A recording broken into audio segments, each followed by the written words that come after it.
So I'm going to call the Planning Development Committee meeting to order for this Tuesday, June 1st, 2021. First item on the agenda is attendance. Now, Adam, I thought I seen Councillor Chambers. I don't know if he's in or not, and I don't see Councillor Coleman. So can we just? I can tell you, Coleman for me. He's baling hay. Okay. And do we know Councillor Chambers is with us this evening? I see Councillor Chambers in the Zoom, but I don't know if he's present at his device right now. Okay. All other members are present and accounted for. And one, I guess, Councillor Pierce might have to bail early. He says he's on call, so we'll still have quorum. So this brings us to item number 2, approval of the agenda. Is there anybody that wants to add anything? Okay, seeing none, I'll get a motion moved by Mayor Bailey, seconded by Councillor Wheat. All in favor? Opposed, if any? Okay. This will get us down to item 3, declaration of pecuniary interest. What I'll do is ask if you have one to declare it at the appropriate time. We'll go down to item 5, adoption of the minutes from the previous meetings. Can I get someone to get that on the floor, please? Moved by Councillor Pierce, second by Councillor Howes. Is there any questions or discussions on that? Seeing none, all in favor? Okay, all opposed, if any? Thank you. Okay, so this will, any business arising from the minutes, item 6. Okay, seeing none, we'll go on to item 7, and I'm just trying to scroll down on my computer. There are 3 hearings tonight under section 7, and this is, you have to bear with me. This is for anyone that is watching this evening. The first 3 applications we're looking at tonight, we are not making a decision one way or another. What we are doing is simply gathering as much information as we can, and then once we've got the information, we'll turn that back to the planner, and they'll come forward at a later date. Either approving or not approving, or recommending for approval or not, those applications. So the first one up tonight is 7.1, and I'll ask our planner if he's prepared to come forward and do his presentation. And that would be the 241 Langford Church Road, and that would be Dan. So Dan, do you want to go ahead?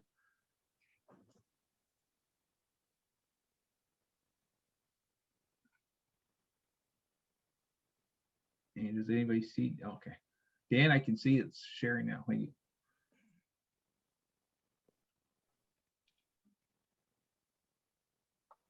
you. Dan, are you on mute?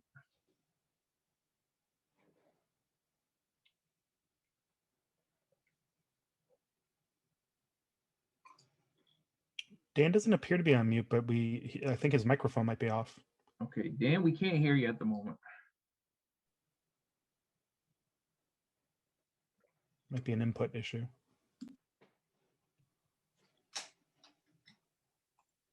Okay, we'll give Dan a couple minutes. If not, we're gonna might go to chaos. Can you hear me now?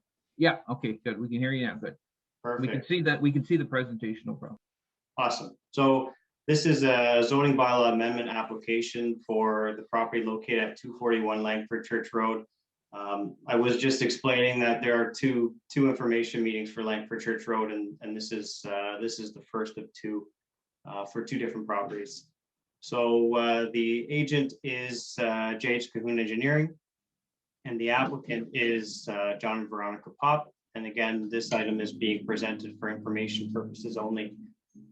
So the subject lands in general are located just the end of Langford Church Road, south of White Swan, on the west side of Mcbay Road. The property itself, identified there in red on the left and on the right side of your screen. The property has a frontage along Langford Church Road and Mcbay of 115 meters, a depth approximately of 160 meters, and an area of 2.16 hectares. The property currently contains an existing dwelling that does have access off of Langford Church and a dug pond. The official plan designates the subject lands entirely within the rural residential land use designation identified on the left.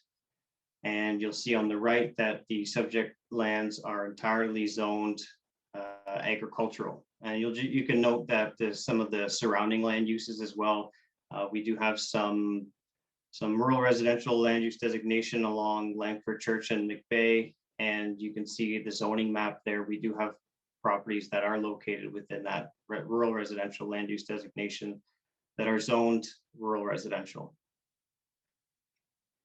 The proposal this evening is to change the zoning on the entire parcel from agricultural to rural residential, with special provisions to permit a reduction in the required minimum distance separation, or MDS, of 195 meters, where a minimum setback of 259 meters is required.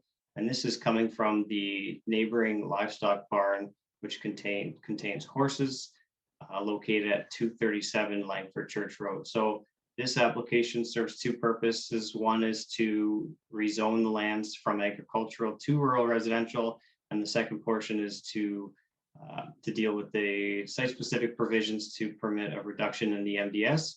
And this application will allow for the applicants to pursue a subsequent consent application, which would be required to generate the creation of two lots as proposed.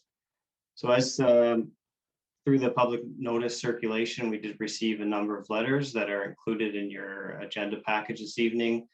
Typical concerns for this area being water quality and quantity, as we typically require a proof of potable water will be required as a consent of the severance applications.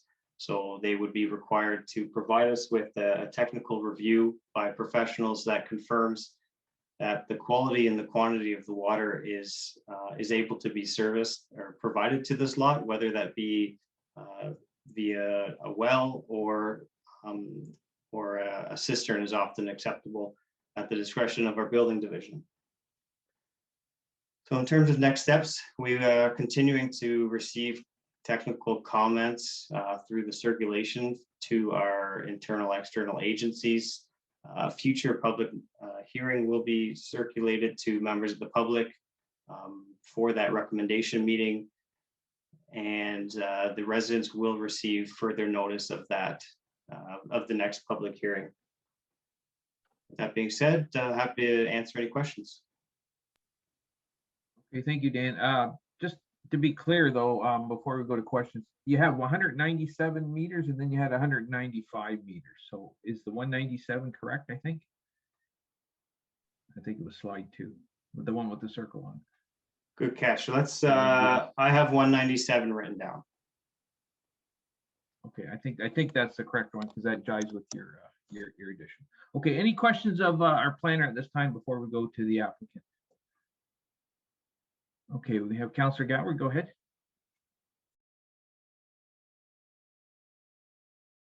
Thank you, Mr. Chair. Dan, you said of the proposed lot, but there's actually 2 lots being proposed, correct? And the water would have to be proven on both properties? That is correct. So this zoning bylaw amendment application is proposed to rezone the entire parcel, and that will allow the applicants to pursue the creation of 2 lots at the time of consent applications, and they would be required to provide proof of potable water for both lots. Thank you. Any other questions for Dan? Dan, I have a question. I'll ask it now before we go to the applicant. We're looking at this area. We see these lots coming in. I think there's another one later on this evening. But for these overall lots, the only overall planning we have is really via the official plan. So in other words, we're not having a subdivision and another subdivision, and we do an area study, you know, so we can see how it all fits together. We don't really see it all fit together other than through the official plan. So, and as you pointed out, and I have some notes on this, you say each lot has to make sure that they have potable water. And the reason I'm bringing this up, it wasn't one of the letters, or at least a couple letters. They talk about their water, you know, they have to, somebody has to have water trucked in. But we had a lot, and then maybe 2 years later, you had another lot, and another year goes by, you had 2 more lots. But nobody ever has to do a hydrogeological study to see how the overall water supply is. Is that correct? We do the one-offs, and if that lot's okay, we go with it. We don't really look at how it impacts other lots. Is that correct? Typically, through you, Mr. Chair, we will have a technical study submitted as to satisfy that proof of potable water condition, and that will include, it's done in a number of different ways. Sometimes they drill a well and do the test on that well on the proposed lot. Sometimes that technical study is based on neighboring wells where they do go around and do tests, and they would record the quality and the quantity, as well as how is the impact on surrounding wells. Okay. So we do have the ability to review that information. Okay. I just, in light of, like I say, in light of the concerns that came forward in the letters, I think maybe something like that should be looked at. Okay, if there's no other question, oh, okay, go ahead, Councillor Bell. Yeah, thank you, Mr. Chair. Dan, in the report from Soil Solutions Plus, where it talks about description of the plan, it says the applicant plans to sever 2 parcels of land, and goes on to say the result will be lot creation for 4 or more residential lots outside of a settlement area. Could you just explain that to me? We've gone from 2 to 4 or more? So through Mr. Chair to Councillor Bell, the minimum distance separation analysis provided by the consultant Soil Solutions is referring to the result of adding 2 lots creates a cluster of 4. So there are 2 existing or 3 existing dwellings there, and so we would be adding 2. Yeah, that makes sense now. Okay, appreciate that. Any other questions for Dan before we go to the applicant? Okay, I don't see anybody. And Mr. Phillips, I believe you are going to represent Pops tonight? Yep. Okay. Thank you very much, Mr. Chairman, Mayor Bailey, and members of the committee. Bob Phillips from J.H. Cahoon Engineering Limited. This is an application for rezoning from the current agricultural designation to rural residential, which is supported by the official plan. They're already designated as a residential in the County of Brant official plan. We submitted the MDS calculations prepared by Soil Solutions, which indicates that the variance that we're requesting for the MDS calculation. I just wanted to highlight that in that report, there's already an existing dwelling that's closer than the required MDS calculation that is located at about 120 meters from the livestock operation. We've listened to Dan's presentation. He's done a good job describing the project that this will facilitate for two severances. And we've also received the comments received, and we will work at those as part of the consent application, looking at probability of water, quantity and quality.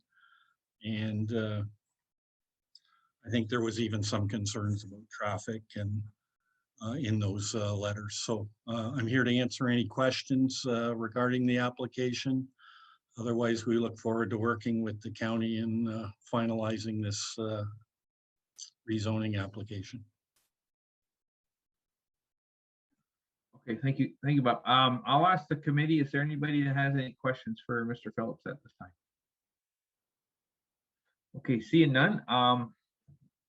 Councillor Gower, go ahead. Sorry, Mr. Chair, I'm wondering if you can tell me the retained lot, is that a fairly new home there? When was that lot created and the home built? Do you have that information? I'm sorry, I do not know that information, but I'd be pleased to get it before this matter comes back before you. Sure, or maybe the staff can provide it, because I'm wondering about your statement to do with MDS and this house being closer to the farm than the other ones, and who came first and how that all evolves. So thank you. Councillor Bell, go ahead. Thank you, Mr. Chair. Through you to Dan. In the drawing which shows the lots created on the north side of Langford Church Road, one lot has a part of the lot covered by the MDS circle. When we approved that lot, did we insist that the house itself was outside of that circle? Councillor Bell, are you asking this of Mr. Phillips or No, to planner? Dan. To Dan. Okay. You'd have a chance later on, but I'll allow it. Thank Okay, you. go.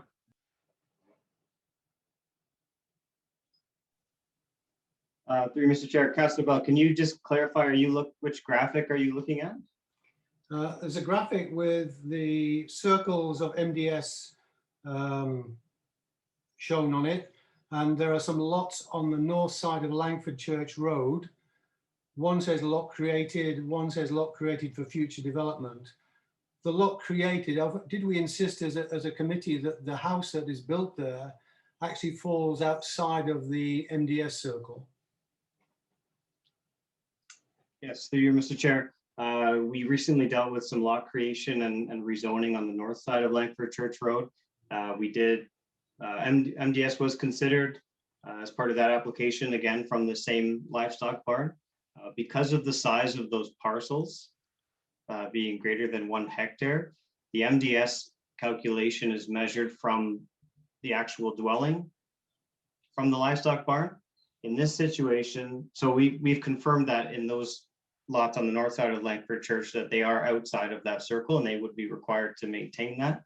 In this situation, because the lots are smaller than 1 hectare, the MDS calculation is required to be measured from the lot line of the proposed lots. Thank you. Okay, any other questions from committee for the agent? Okay, see none.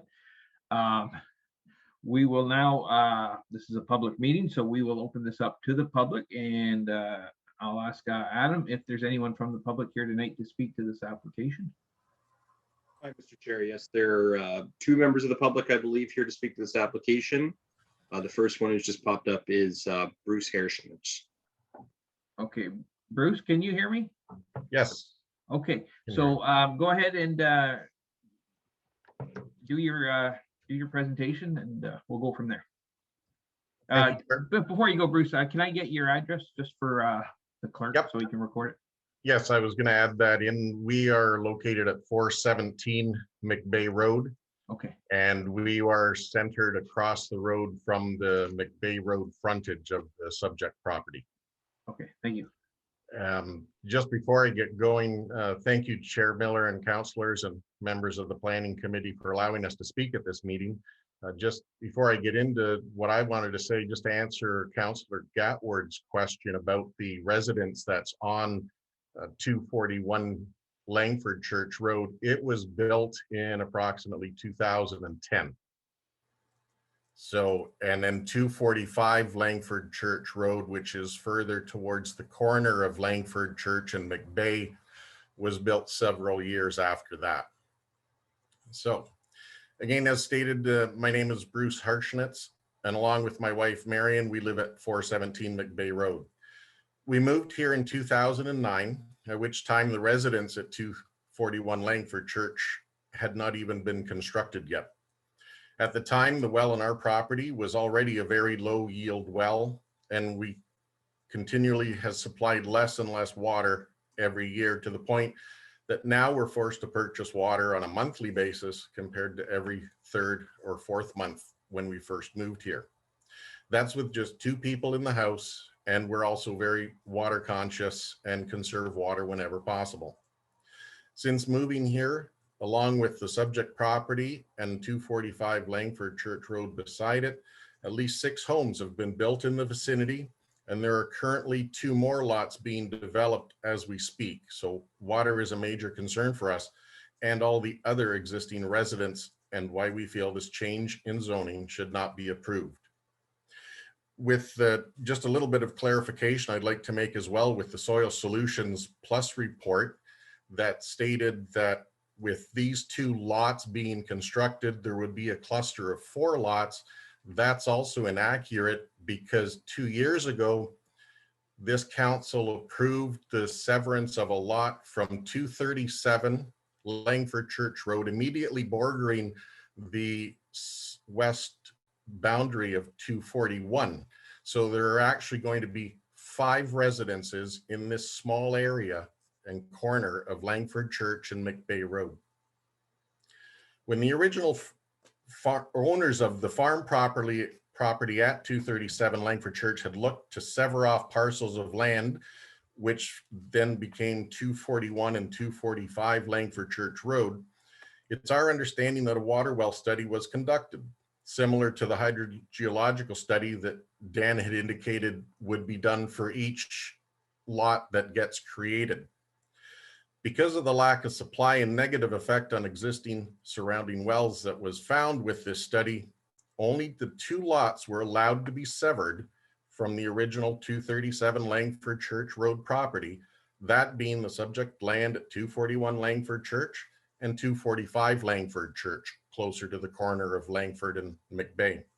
That should be enough to prevent more lots from being created, since that would be on the same land that the study had been conducted.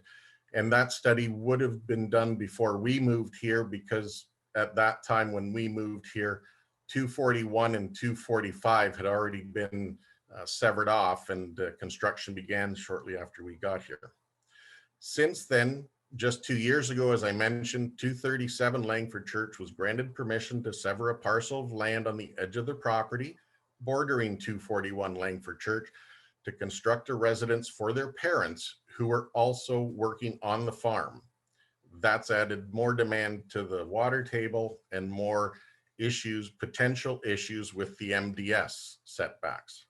When we spoke in opposition to that application and the concerns about more lots being allowed along Mcbay Road, we were assured by members of council at this very meeting and subsequent meeting for the severance that we had nothing to worry about, because no lots would be created along Mcbay Road because it was not zoned for it. We hope the county stands by this assurance made during that application process and does not allow this change to create more lots. We also have concerns about the minimum distance separation exemption that will also be required. We realize it's been done for the lot that was created on 237 Langford Church Road. Obviously, though, official plans and zoning requirements have established these limits to ensure as much protection as possible from agricultural operations affecting neighboring properties. Allowing more development within these limits also increases the potential for contamination of critical drinking water supplies. These setbacks have been developed for a reason, I would assume. Otherwise, why would you have developed them and paid good money to have those studies done? So please uphold them or they become meaningless. We realize 237 Langford Church Road was granted permission to create a building lot on their existing property, but it was for occupancy by immediate family that was also working on the farm. This is not the case with the application before you to create these 2 lots. As mentioned, and appreciate the council members reading the submissions that were made, traffic is another critical issue along this stretch of Mcbay Road. There's been a steady increase in traffic since we've been here, with people accessing 6 Nations of the Grand River via Mcbay Road. Until a few years ago, the speed limit all the way along Langford Church up to almost Painter Road was 80 kilometers an hour. About 2 years ago, it was reduced to 60 kilometers an hour just south of Langford Church and Mcbay Road intersection, just meters from where these lots would access Mcbay. Traffic heading south towards Painter Road are still going well in excess of the speed limit and regularly passing slower vehicles right in front of our house and subsequently in front of where these driveways would be. When we exit our driveway and turn right, heading north, we always have to be careful and watch for speeders passing slower vehicles on our side of the road.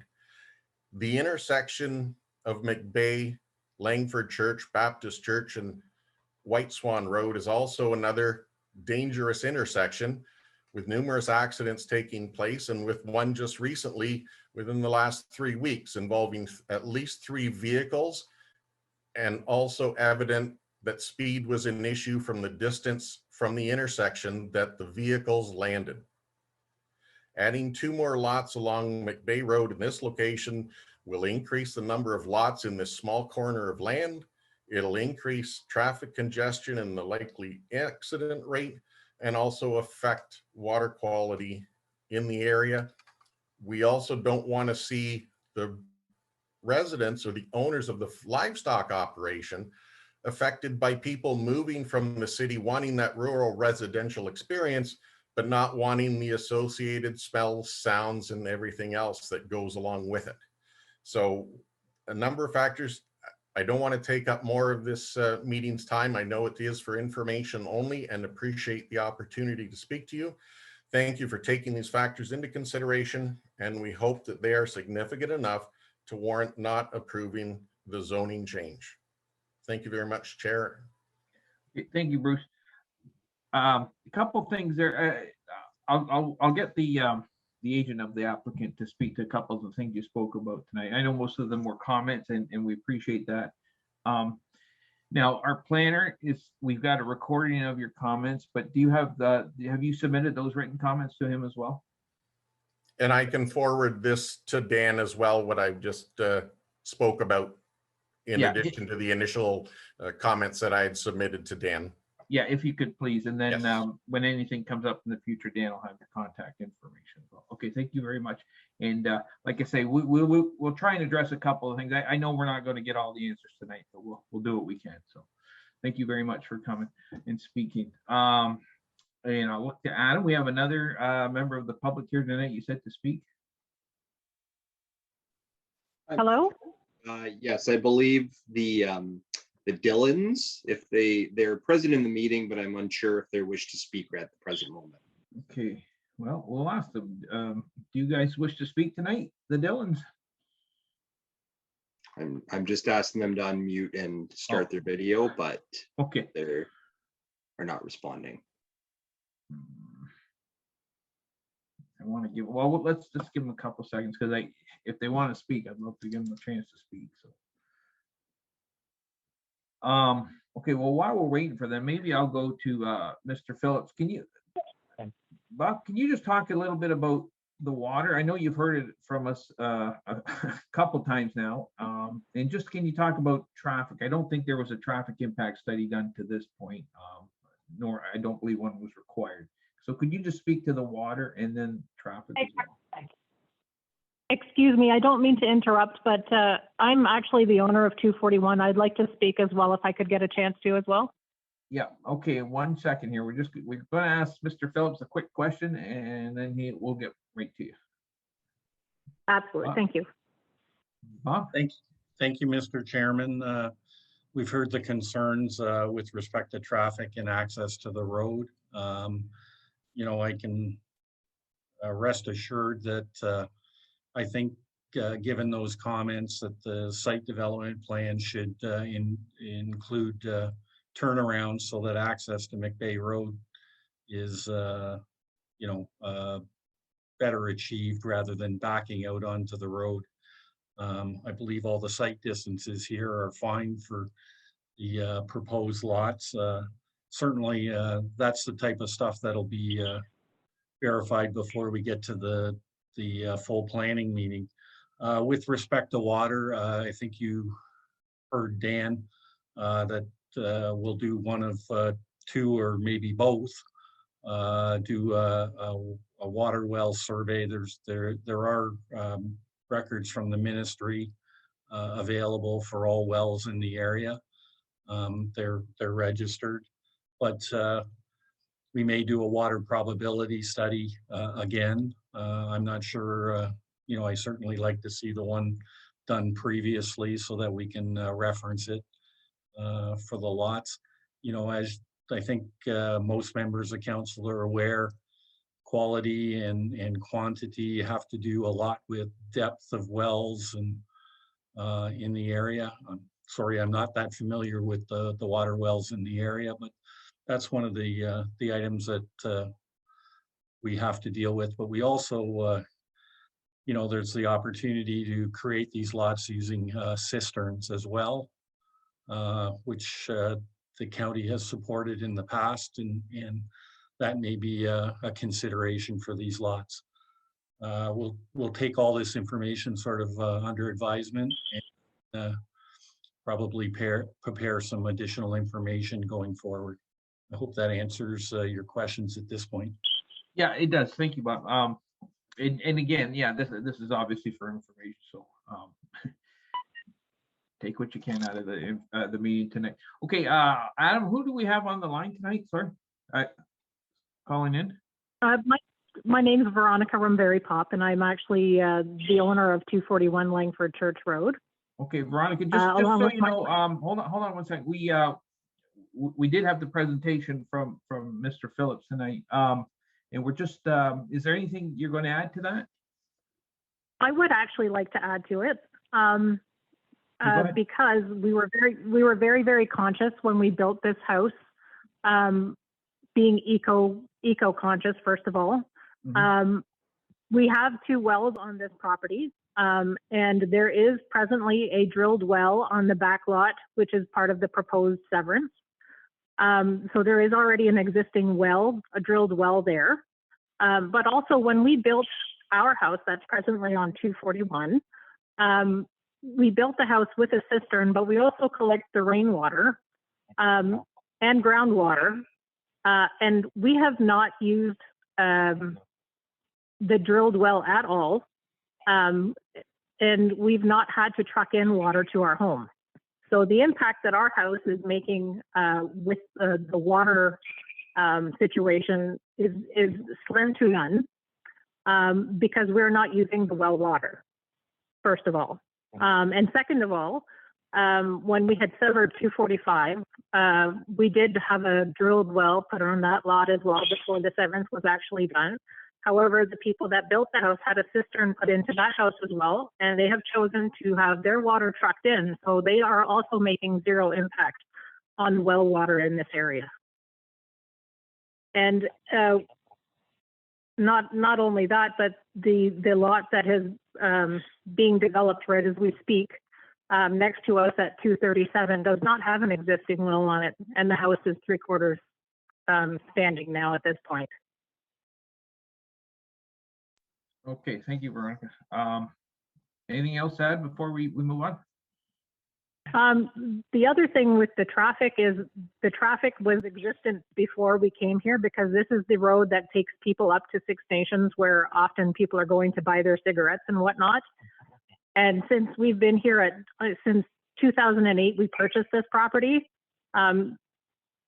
There's not been a significant difference in the amount of traffic. Yes, the traffic people do exceed the speed limit, but I don't know that having an existing or having a new property built is going to slow anybody down. Not to mention, since we've been here since 2008, on the Mcbay side of the road and Baptist Church side of the road, there's been about 4 or 5 lots that have been created since the time we've come here.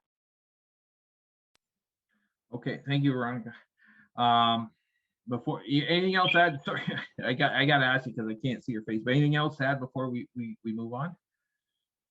I know there was also concern about the pond that is existing on our lot, and I just wanted to mention that is not a natural body of water. That pond was dug by us when we were building, and our hope is to retain that back portion of the lot and to maintain that pond as well. So to keep I want to keep that back lot for myself, to build a smaller house, because there's only 3 of us at this time. So we would like to sell the home that we're in and build a much smaller home on the other side, retaining the pond as it is.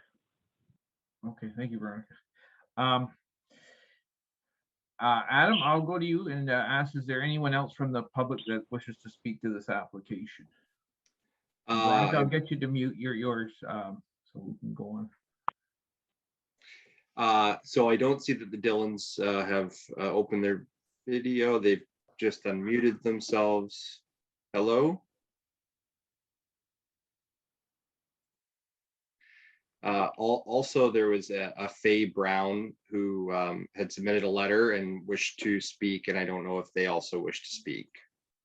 Okay, it's unfortunate the way it works, but we do got to move on. So, but I Dan, will ask. Chair, if I could Oh, just there you go. quickly make a note for Adam, we got a message from Faye. She's a nurse at McMaster in the heart surgery unit, and she's been working late and was unable to join this meeting, unfortunately. Okay, well, I appreciate. Yeah. Can you hear me? Yes. Yeah. Michael, are Yeah, you speaking to this Yes, application? Michael Brown. Yeah, I'm Faye's husband. Okay, Michael, what's your address there for the clerk? 415 Mcbay Road, right across Okay. the road from the proposed application. Okay, go ahead, make your comments, please. All right. Yeah, our biggest concern is really that we have a drilled well and we don't want to have a cistern. We've been functioning quite well for the last, we've been here since 1989 without a problem with water. As long as they use less than 270 gallons a day, we're fine and we can work quite well with that. The problem becomes if the new applicants decide to drill a well and they affect our well, that costs us to put in a cistern, to truck in water, which we don't want to do. We prefer drilled well water. Even if it's got sulfur, we can treat that. Our biggest concern is the water. If you can ensure us that this application goes forward and it doesn't impact on our water supply, then that's really our biggest grievance. If you can ensure that's going to happen, that's no problem. If, however, the water studies show there's going to be a problem, or there's a problem, once people start to use water, then we'll be insisting that the county drill us a new well to make sure that it's not costing us any money for water, because now it doesn't cost us any money for water. And that's our biggest concern. 10 minutes at a time. Okay, thank you, Michael. No further comments then, other than the water? That's really that's the biggest for me. My wife's concerned about the traffic, but I agree there's not much you can do about the traffic patterns here. It's going to get busier. We can't do anything about that. It's really just the water is our big issue. Okay, the water, I think it's come out very loud and clear that it is an issue, something that we will have to get some solid answers before this comes before council or this committee again. Even for example, if you can allow the application where they are not allowed to put a drill well in, and they can only go with a dug well and a cistern, that would be fine, because that obviously is not going to affect our drilled well. Okay, thank you, Michael. And I'll get you to go on mute and we'll continue. Adam, is there anyone else from the public here this evening to speak to this application? Aside from the Dillons, I have no one else here. Okay, Yeah, and I'll ask. This is Kevin Dillon speaking. Can you guys hear me now? Oh, there you go. Go ahead, Kevin. Yeah, There we perfect. go. I apologize. I'm not privy to sort of the format of these sort of proceedings. So if I speak out of turn, I'll apologize in advance. No, you're speaking perfect. No, good. Okay, thank you. I live at 419 Mcbay, which is right beside Mr. Brown and Bruce, who presented earlier. And I would like to support pretty much everything that Bruce said. I'd like to reiterate pretty much all the points that Bruce made. I would support. We moved out here. Not to tell a long story. We moved out here 10 years ago and moved into our existing property 5 years ago. And outside of data, I am concerned about traffic and speed, and I would fully expect the speed limit to be dropped to 60 and or below along that stretch of road if this does proceed as a minimum. I will tell you that when we first moved out here, we never had to order water into our property. We do now. It's not horrible for us. I mean, we moved out to the country with the expectation of being able to sort of live sort of semi off the grid, and trucking in water from Hamilton or wherever it comes from wasn't part of that plan. We have to do that multiple times each year. That's nobody's fault, but it is a reality of as the years go on and more properties pop up in that area.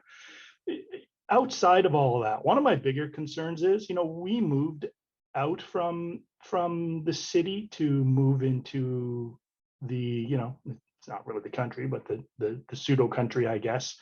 And our expectation was, you can't stop progress. There's going to be some development, but there's zoning in place for a reason. And, my thinking was that there would be a respectable ratio of agricultural to residential development. I understand how councils and cities need additional taxes and zoning changes from time to time.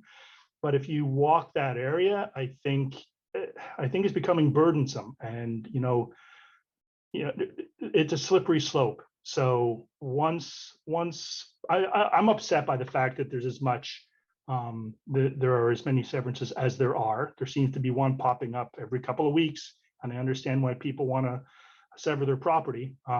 But it's a slippery slope, and if you start awarding these severances, how do you stop?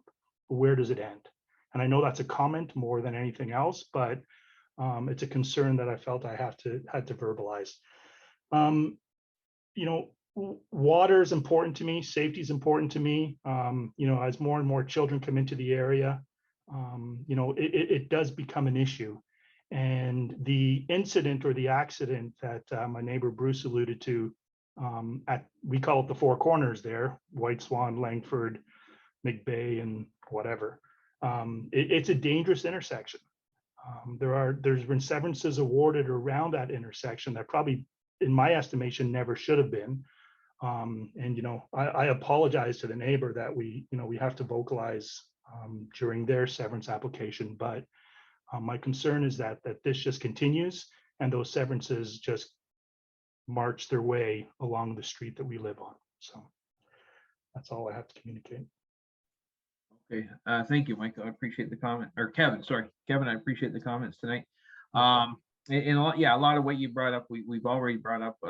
We've addressed it as best I think we can tonight. Certainly when we see this coming forward again, there will certainly be more answers. So we'll move on, and again, I'll ask our clerk if there's anyone else from the public here tonight that wishes to speak to this application. Hi, Mr. Chair. No, I don't have any other members of the public here to speak to this application. Okay, thank you. And I think I've asked, probably 4 times now, but I'll ask a third and final time this evening if there's anyone from the public that wishes to speak to this application this evening. And hearing none, I'll close this part of the meeting off to the public, and I'm going to ask committee if I can get a motion on the floor to receive, moved by Mayor Bailey, second by Councillor Wheat. Is there any further questions or discussion on this? Okay, seeing none. All those in favor of receiving? Opposed? You see none. To our presenters tonight, just be aware again, this is for information only. So the fact that you came out tonight, stay in touch with our planner, Dan. I know he's got your contact info, and if he doesn't, make sure he gets it so that if there's any further movement along on this file, you guys will know. Okay. So this will bring us up to our next item, which is 7.2, and this is report 21-144, home-based business pilot project, temporary use zoning bylaw amendment. So it's Kayla and Zach, and I'm not sure who wishes to present, but I'll let you guys go ahead and share your screen when you're ready.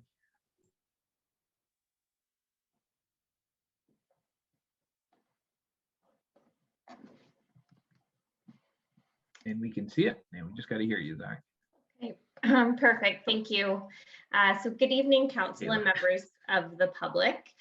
Together with Zach Gable from our Economic Development Department, we will be presenting a brief information presentation on a home business pilot project for a period of 1 year initiated by the County of Brant.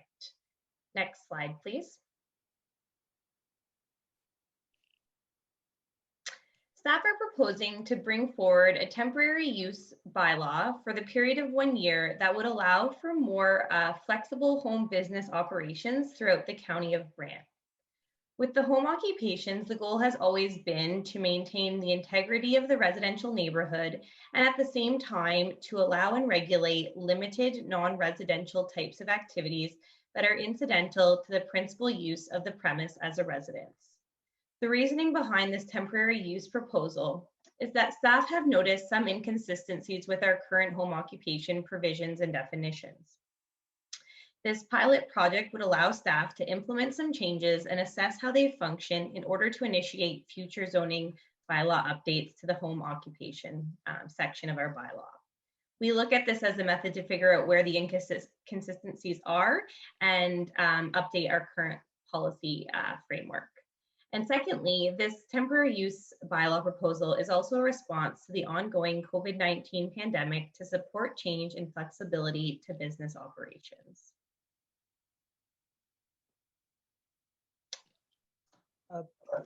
Thanks, Kayla, and members of the Planning and Development Committee.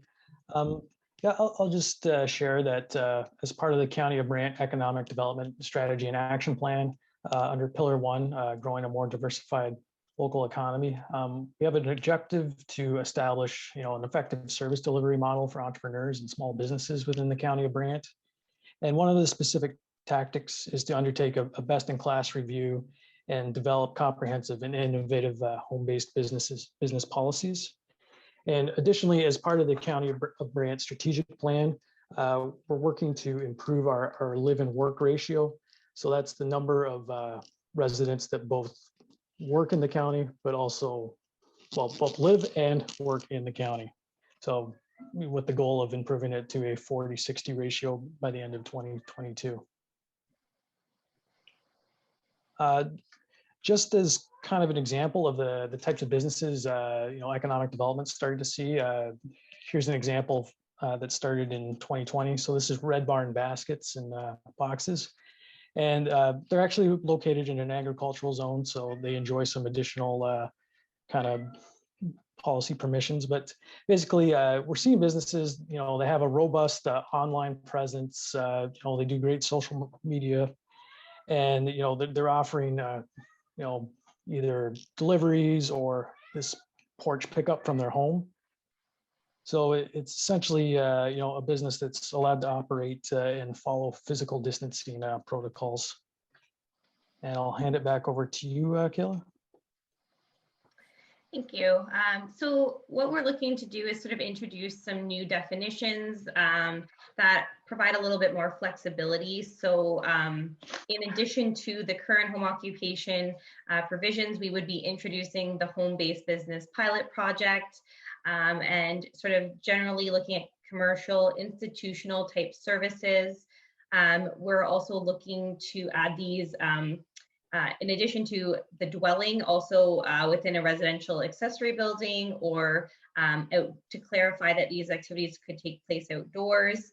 And then further sort of to define the fact that we have indirect sales and services taking place in homes now with professional businesses, operating at home. And then we also have direct sales and services that take place. So those sort of pickups and drop-offs. And we want to make sure that all of that is sort of encompassed into this pilot project. But keep in mind, we will also be ensuring that with the flexibility, we still maintain the provisions that ensure, parking is adequate. The size and scale is very important piece. We will look to ensure that this will include, provisions related to nuisance, noise, odor, fumes, vibration, that those things are still eliminated. There will still be regulations on in number of employees, storage, retail sales, all those sorts of things. But there are definitely some ways that we can sort of clarify what is permitted. And if you go to the next slide, Zach, please. So some of the key comparisons. So we're looking at, although the size and scale in terms of compatibility will remain somewhat similar. There are some notable changes that we would look to bring forward. So right now we would allow for these temporary uses to be in a residential accessory building, whereas they're currently not permitted. Also notable would be clarifying they're allowed to operate outdoors. So ensuring things such as swimming lessons or exercise classes could take place as part of a home business. And then lastly, through the temporary use proposal, we would clarify that pickups and drop-offs related to the business are permitted, which would further align with our health guidelines as it relates to the pandemic.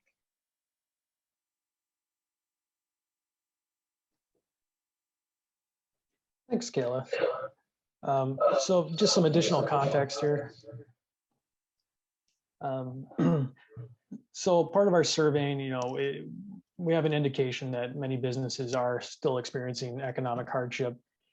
And, for the applicable businesses, it might be an opportunity to kind of temporarily downsize and enjoy some of the permissions of this temporary use bylaw. And at the same time, we could think of this as kind of a business incubator where it's a low cost way to start a business, test it out. And when you get to the appropriate scale, you graduate and move out of your house. So there's a couple ways we could look at this. And Kayla alluded to this, but I'll also add, of course, there's the existing regulatory framework that would have to be followed. And, economic development would be there to kind of share that message that, in addition to the zoning bylaw, we have a noise bylaw. If you're doing alterations to your house, or there's requirements, there's Ontario Building Code and, the Brant County Health Unit if needed. And with that, I will hand it back over to you, Kayla. Sure. So as mentioned, the purpose of the presentation tonight is just for information only. Staff would be coming back to council with a recommendation report and bylaw in July. And as part of the next steps, we will continue further consultation and circulation of this temporary use proposal. And then sort of as a follow-up step to any decisions, the economic development group would also be there for outreach and educational sessions for interested businesses. And that concludes our presentation for tonight. We're happy to answer any questions. Yeah, thank you very much. I'll get you the stop there. Okay. Okay. Yeah, we'll go to the committee for questions then, and we'll start with Councillor House. Thank you, Mr. Chair, through you to both presenters. Thank you for this presentation, and I think this is a very positive step forward for small businesses in our community. My question, the way I understand it, you're going to go through a little bit more evaluation, as you said, in your next steps. It'll come back to council to see if it's approved or not, and then you're looking at about a year of evaluation. And I'm recognizing that we're coming out of a pandemic, all fingers crossed, and we're going to be, I think, at least a year in terms of our economic recovery. I guess, is a year enough, is my question, or is there flexibility built into this where, because you're gonna need time to see what's working, what's not working, what should be allowed in a final home-based business bylaw. Is a year enough? So through the chair, I would suggest that council does have the option to consider a temporary use bylaw at sort of a different length. So the proposal we bring forward could be approved for several years. And then to also keep in mind, there is the option for the extension of a temporary use through the Planning Act. So if, in a year from now, council wishes to extend the temporary use, that would be another option. So we could seek your advice on that aspect as well. Okay, thank you very much. This was a great and very interesting report. Okay, we'll go to Councillor LaFerriere next. Thank you, Chair Miller.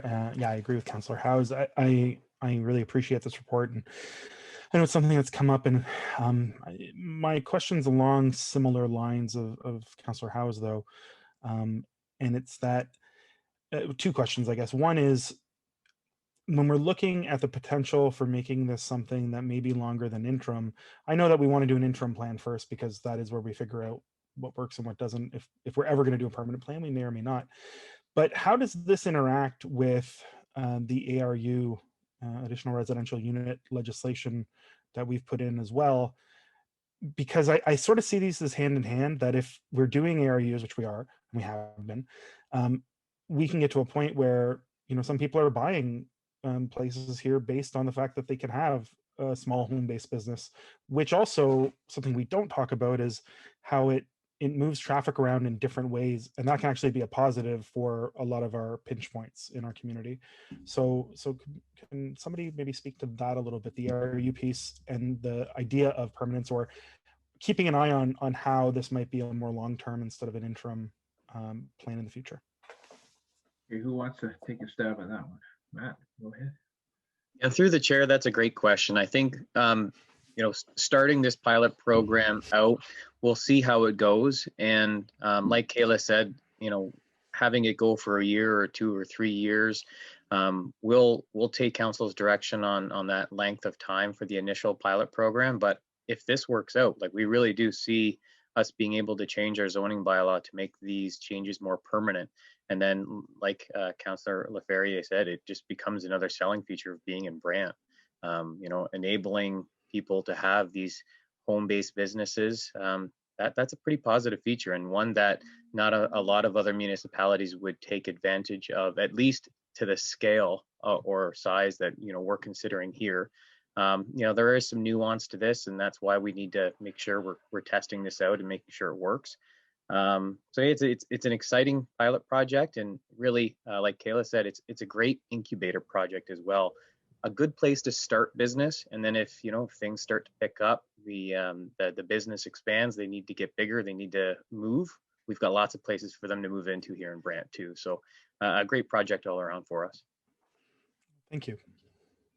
Any other questions? One other small question on that, and maybe it's more direction, but when this does come back to council, can it look at the traffic implications, not just for people that, like, if I'm dropping off a kid to get swimming lessons, that's one thing, but also the implications of traffic that might change in terms of, if we have less people having to go and commute to work, that also has a net positive to our traffic levels, right? If people are able to, do their grocery shopping at 10 o'clock instead of leaving at 8 and coming home and having to do it at 4 o'clock, that's a net benefit to our traffic levels. So people staying home or being home at different times, or having flexibility within their work schedules and then their living schedules, can actually improve some of our traffic, because a lot of our traffic issues, and they came up today, they're 8 times a week. It's not daily even, it's not even on the same days. Sometimes it's just at certain times at certain areas. So I'd like to see a little bit more on the traffic implications, positive and potentially negative too, because that's, again, something that in the interim time we could probably get some complaints on, but also figure some solutions and strategies that help it either way. Thanks. Through the chair, I will make a note to sort of bring forward some information about traffic at the recommendation stage. I can also add that currently we would look to sort of implement sort of the same provisions right now, where 2 clients or customers are permitted only at one time to be serviced at sort of a home occupation. And that's sort of a regulatory provision that in some effects will control traffic. Okay, appreciate the question about the traffic. Yes, we've seen that's an issue too. Councillor Chambers, did I see your hand up? Thank you, Mr. Chairman, through you to either Matt or Caleb or Zach. What's the advantage of doing it this way rather than doing it on a case-by-case individual extended use application, whereby you would have input from the neighbors that may be affected either positively or negatively on a home-based industry? Through the chair, that's a great question. So Similar to individual applications, this temporary use bylaw will also be advertised and circulated, so the public input process will remain the same for this temporary use as it would for anybody who would look to do a site specific. And I think the main goal is that we have noticed some inconsistencies with our current policies.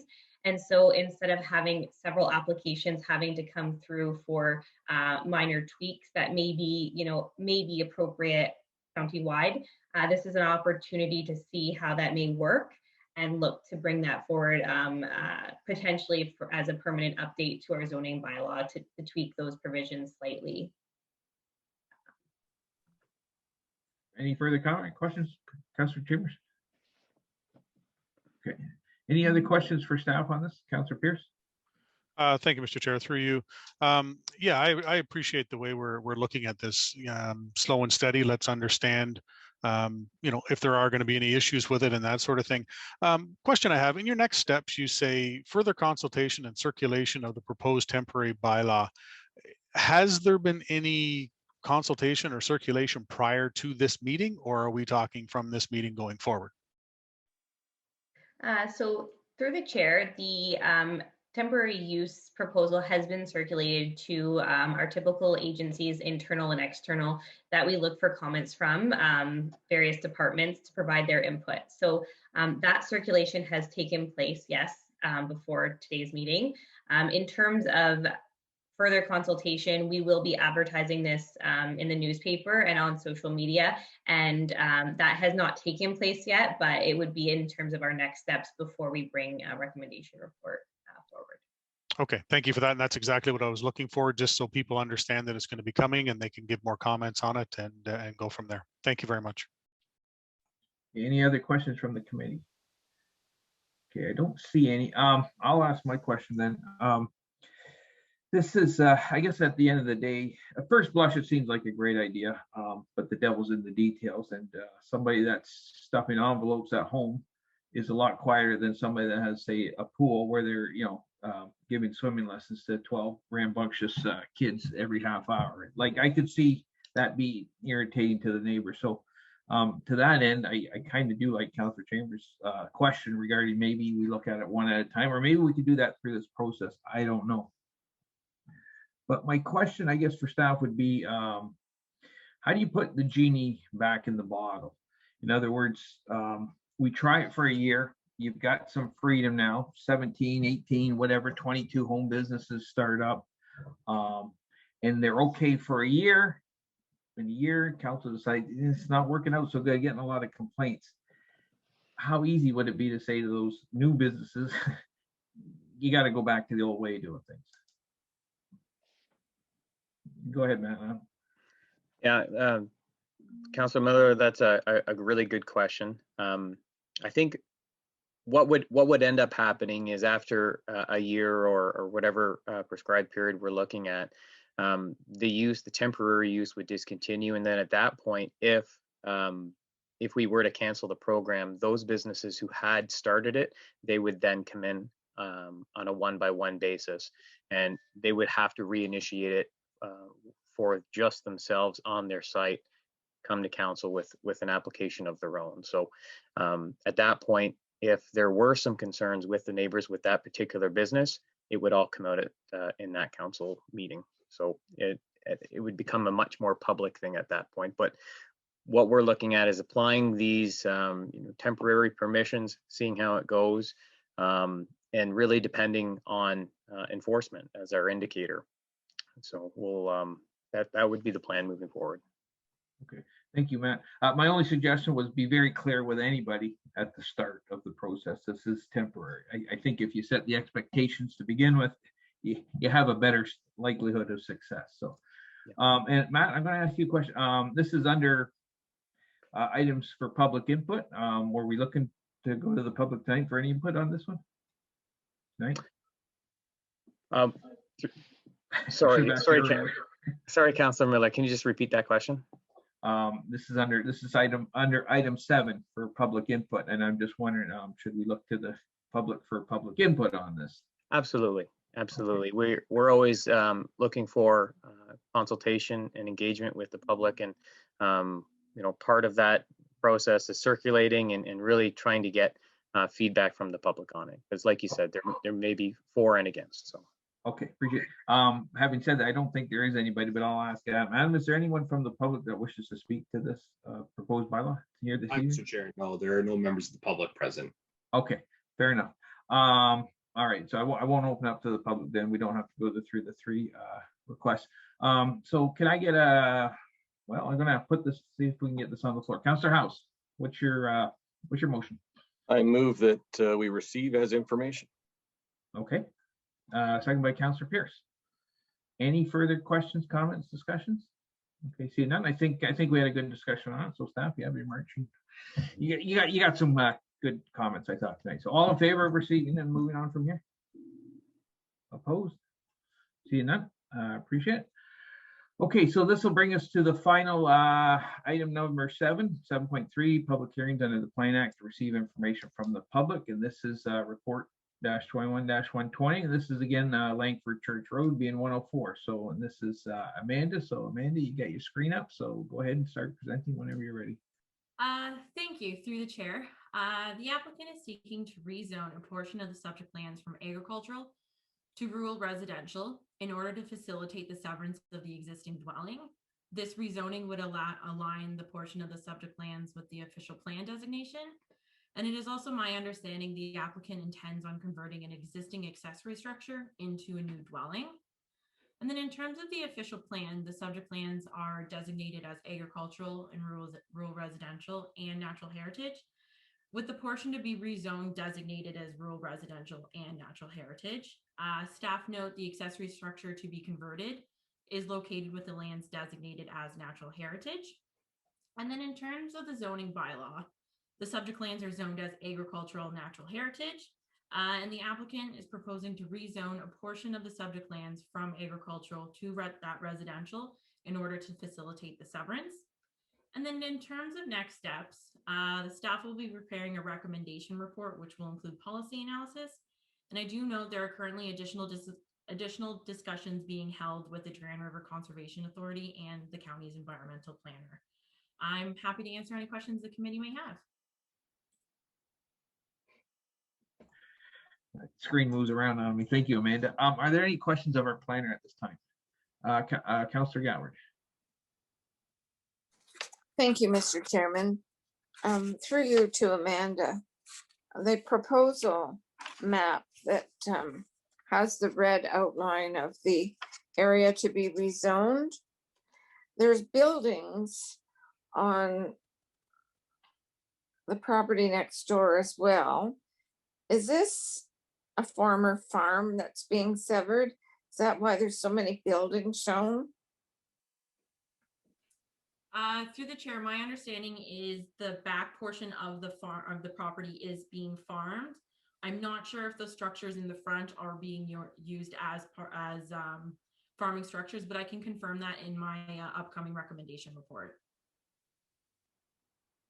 Okay. Councillor Goward, any more questions? She will let you know in an upcoming report. Thank you. No. Okay, thank you. Any other questions for our planner at this time? Seeing none, I'll ask if the applicant or the applicant's agent, who I assume is you, Bob, wishes to come forward and do your presentation. Thank you, Mr. Chairman, Mayor Bailey, members of the committee, Bob Phillips from Cahoon Engineering. As Amanda has outlined, this is a proposal to rezone the lands from agricultural to rural residential to allow for future severances here. Yes, we are working with the Grand River Conservation Authority with respect to the one accessory building that the owners are desirous of turning into a new residence. We're just here to answer any questions you might have at this time, and look forward to working with the county going forward. Okay, thank you, Bob. Now, Ms. Stallman, I know you're here on the Zoom meeting. Were you going to speak to your application this evening? I wasn't really planning on saying anything tonight, but Okay. I answer some questions. So as far as the existing buildings that Councillor questioned about, it was built in 23 years ago. The person that owned this property built it for rabbits. So it was never really an agricultural building per se, to go with the farm. We're not doing any present farming the 10 years that we've lived here. And previous to that, there hasn't been any farming done because of the poor condition of the clay soil. My husband is trying to rectify the clay, trying to make it a little bit better for some grass and different things. Future farm. Yeah, future farming, but Small hobby farm. yeah, like a hobby farm. Like we're not gonna do any major stuff here. No major pigs, no major cows, No. no major chickens, nothing like No. that. If anything, it'll be a polyface farm, which is more, Vegetables and stuff like that. and everything works together. Yeah, yeah. So I hope that answers some of those questions. We do have an existing 10,000 gallon cistern for that barn. And there's also a well. There's also a pond on the property. So water is really a question as to the availability and stuff like that. So. Okay, thank you very much. I'll ask the committee before we turn it over to the public or open it up to the public. Is there anybody that has any questions for the applicant or her agent at this time? Councillor Pierce and then Councillor Bell. Thank you, Mr. Chair, through you. So I'm just trying to understand here. So there's an existing house, and then there's an existing, as you're calling it, an accessory structure. Now, when I'm looking at the map there in our package, am I to understand the existing accessory structure is kind of the building that's in between the two houses? There's no Just house, try- There's only one house on the property. The accessory structure that we're speaking of is to the left of the house. And the discussions with the Conservation Authority have to do with where the floodplain is in that area. Okay, so you're just, my apologies then. So you're just severing off that piece, the rest of it, like all the surrounding area is also the same property? That's correct. Okay, that's my mistake. Thank you very much for that clarification. Okay, Councillor Bell, go ahead. Yeah, thank you, Mr. Chair. Through you, again, it's along the same lines as Councillor Pierce's question. I'm looking at the aerial photograph. I can see the red rectangle. Alongside Langford Church Road, there is what looks like a house, and then a driveway and a building that is running sort of north-south. Is that the accessory structure? The building running north-south? Yes, it is. So are we talking about putting two properties on this, within this red rectangle? Well, maybe it's to the left of the house, not to the right. The right is another accessory building that Ms. Stallman was speaking about that used to be a rabbit building, I guess we'll call it. The one we're talking about is to the left of the driveway as you come into the property. Come into the property, left on the driveway. It looks like a house, at least on Google Earth anyway. It's a shop right now. Okay, I'm a little confused, I admit. But will there be one or two properties on within this red rectangle? There'll be one. We're looking at the conversion of that accessory structure as part of the application, but we'll provide some additional details at the next meeting so that it's clear about what we're doing here. Okay, thank you. Yeah, go ahead, Councillor Pierce. Thank you, Mr. Chair, and thanks, Councillor Bell. I'm along the same lines as you there. So the existing property, without what you're trying to rezone here, the existing property consists of, to me, it looks like a house, and then what you said about the rabbits, there's an accessory there. Then there's like I would classify it as a barn that's in front of that pond. That was all the same property, and you're just severing off that red box. Is that how I'm understanding this? That's the initial application. There is a substantial parcel of land further into the property in behind all these buildings. Okay, yeah, I look forward to some more detailed drawings then, because I'm a little confused here myself. Thank you. Any other questions from the committee for the applicant at this time? Councilor Goward. Go ahead, Joe. Thank you, Mr. Chairman. Through you to Mr. Phillips. So the existing house is zoned agriculture right now, and it's going to remain agriculture. It's only the red rectangle area that they're asking to change to rural residential. Is that correct? The existing house will be included in the rural residential zone. Oh, so the whole parcel is being requested to be rural residential, and it's currently agriculture? Correct. Okay, and what are the, see the funny shaped pond or feature to the left? Is that an agriculture property? It's got Yes, it's got a key or something. Yes, is that is that a pond? Yes. So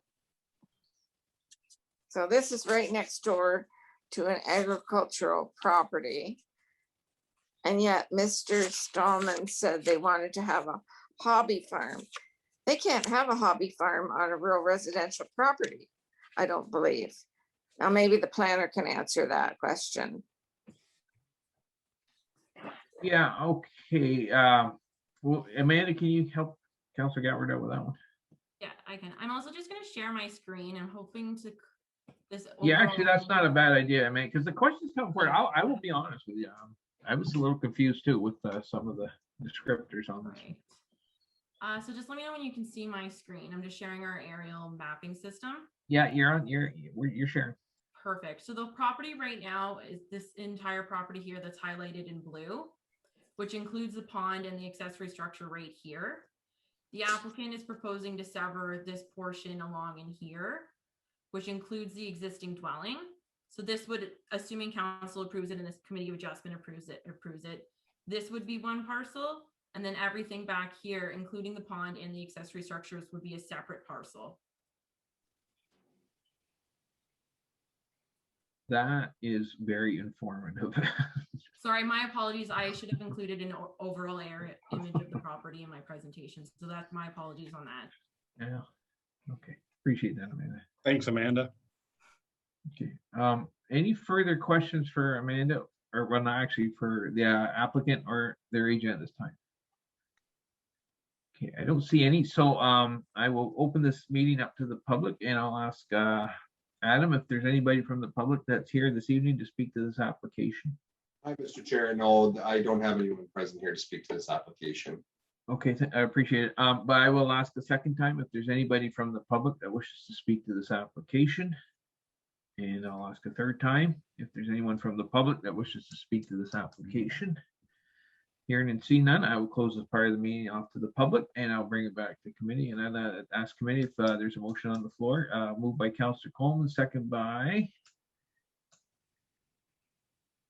Councillor John McAlpine, and that's to receive. Any further comments or questions before we take the vote? Okay, seeing none, all in favor? Opposed, if any? I don't see any. So, Bob, you can explain to your client how it works. This is just an information gathering for this evening, and the plan, Amanda will take it back and do some further work and further refinement before it comes forward. Okay.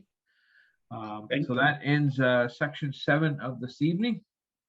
And we will go now to section 8, public hearings under the Planning Act to consider staff recommendations. And please note we have 5 this evening. And the first one is 8.1, and this is report 21-119, and this is the Hoogstraten at 231 6 Concession Road. So Amanda, I think we had this last month, but go ahead and do your presentation. Thank you. Thank you through the chair. So the applicant is seeking relief from the zoning bylaw in regards to minimum distance separation, or MDS. The applicant is seeking a reduction in the required MDS to facilitate the construction of a dwelling on an existing lot of record. So they're not proposing to create a new lot. And they're proposing for the dwelling to be located outside of the natural heritage area. The applicant is specifically seeking relief from the neighboring livestock barn, which is across this 6th concession, seeking relief from the neighboring livestock barn of 66 meters and from the manure storage of 106 meters as well.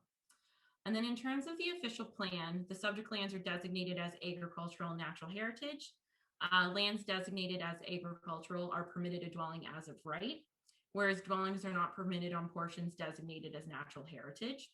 The required MDS places the proposed dwelling within the natural heritage area and specifically a wetland, thus requiring the need for the reduced MDS. And then in regards to the zoning bylaw, the subject lands are zoned as agricultural and natural heritage. As mentioned, agricultural lands are permitted 1 dwelling. The identified natural heritage on the subject lands constrains the placement of a dwelling. And as a result, the applicants are seeking the reduction in MDS.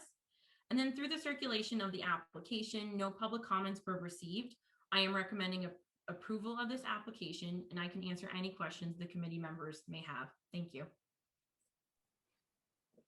Okay, do we have any questions of our planner at this time?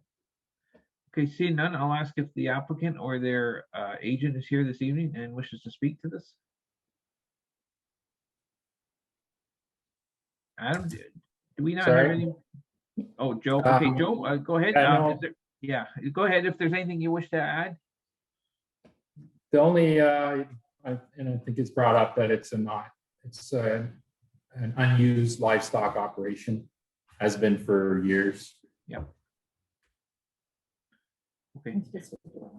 Anything else, Joe, before we?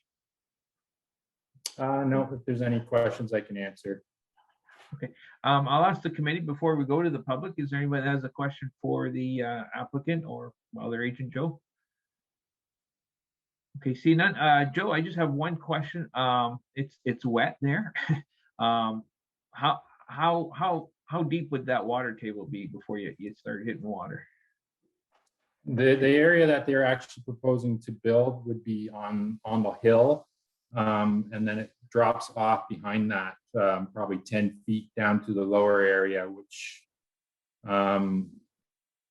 is then the water would accumulate from the creek would be probably 12 feet or 16 feet probably from the high point there. So and we would, of course, we would go through, it has to go through GRCA approval as well.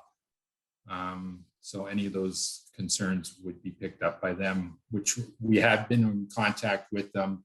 And the only concern they seem to have is that we provide a silk cloth between the area that we're proposing to work and the wetlands. A silk cloth in the ground? Just silk cloth area, like just to prevent silk from running into the wetlands. Oh, okay. So you don't foresee truckloads of fill coming in then? No. Okay, fair enough.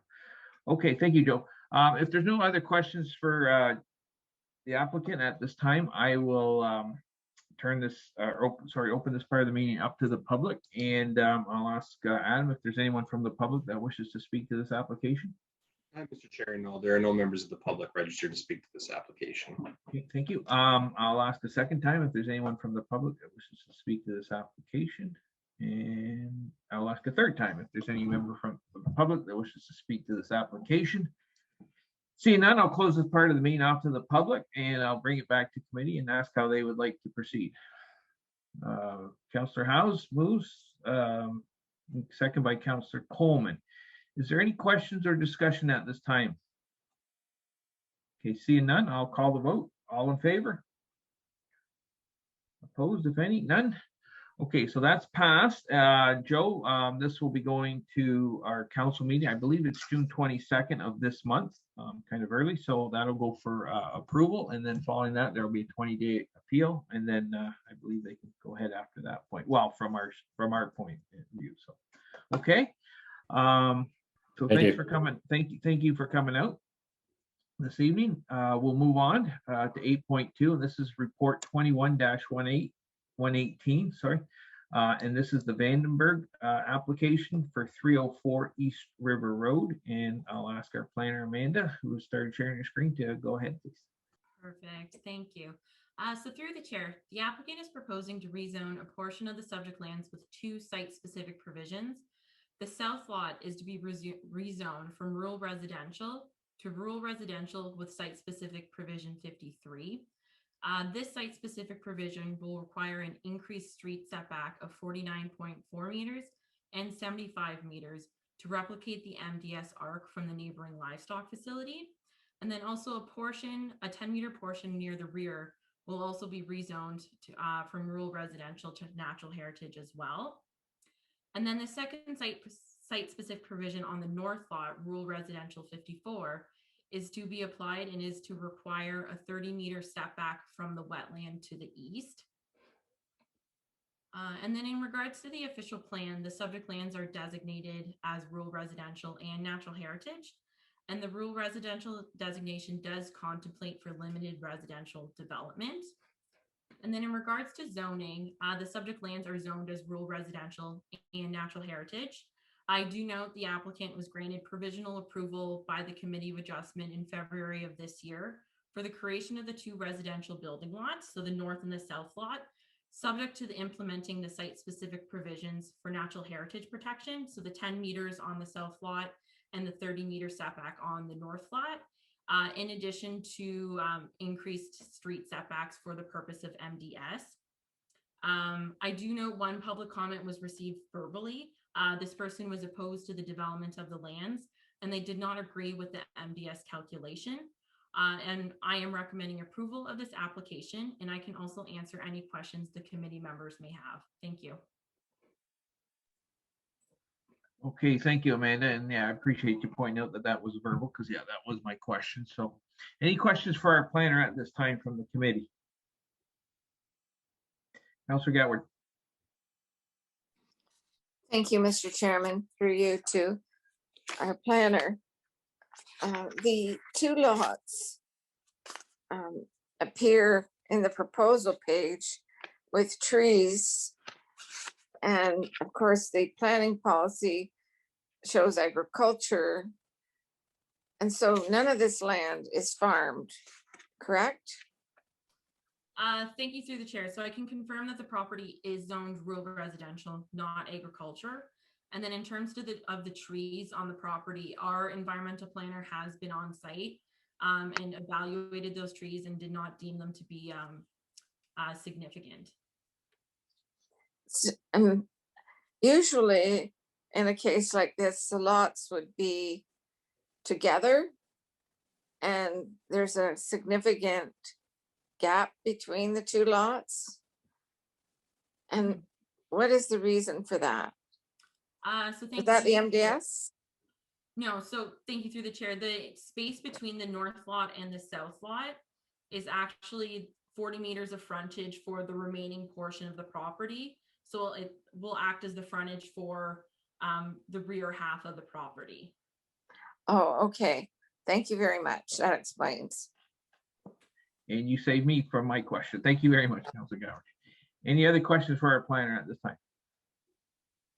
Okay, see none. I'll ask if the applicant or their agent is here tonight to present.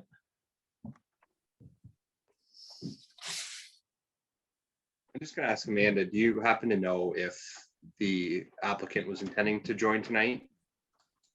I do believe the applicant was intending on joining. Here I am. Do you see me? We hear you, Case. Oh, okay. All right. Yeah, I don't know what happened. I'm trying with the picture, but it doesn't seem to go. But anyways. Okay, no, you were sharing. Was that his that was sharing? Somebody was sharing. Yeah, that's me. Can you hear me? Yeah, we can hear you fine, and you were sharing the screen, but you're not at the moment. So was there something you're going to share or no? No, I just want to say basically what Amanda said. And, you know, we did through the Committee of Adjustments, we did apply for the 2 lots. But I want to specify most informally that listening to the other applications tonight, there were so many that were asking for reductions of MBS guidelines and so on. And we never did that. We followed the exact policies set up by the province of Ontario. There was a couple more lots that were created a few years ago where the MBS circle was a whole lot smaller. But with doing this, we did do a new MBS study, and the circle has increased by quite a bit. But I want to point out that nowhere did we ask for any reduction or any help to obtain this. We follow the exact policies set out by the province of Ontario with the county of Brant. Okay, yeah, fair enough, Case. Do you want to add anything else before we move on? No, I'm fine. Thank you.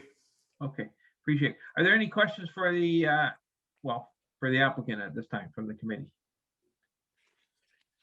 And I don't see any. So at this point, then what we'll do, we'll open this up to the public, and I'll ask Adam if there's anybody from the public that wishes to speak to this application.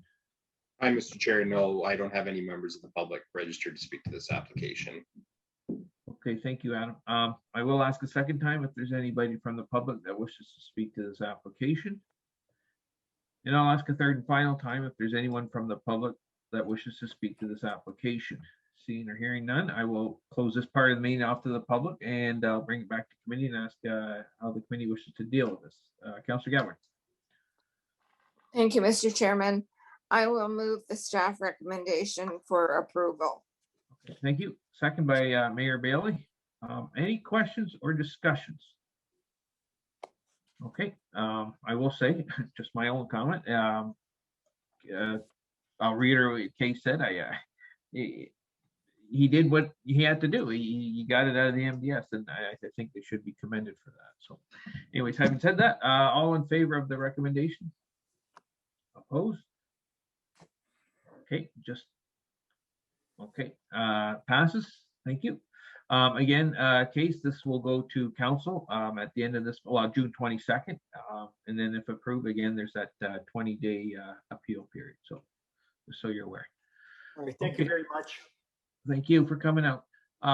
This will take us to 8.3, and this is report 21-143, and this is for 256-1834 Ontario Inc. And this is for 87A and 89 Dumfries Street.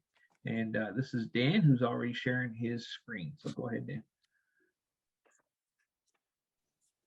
You can hear me okay? Yes, we can. Perfect. So this is one that you've seen before a few times for information.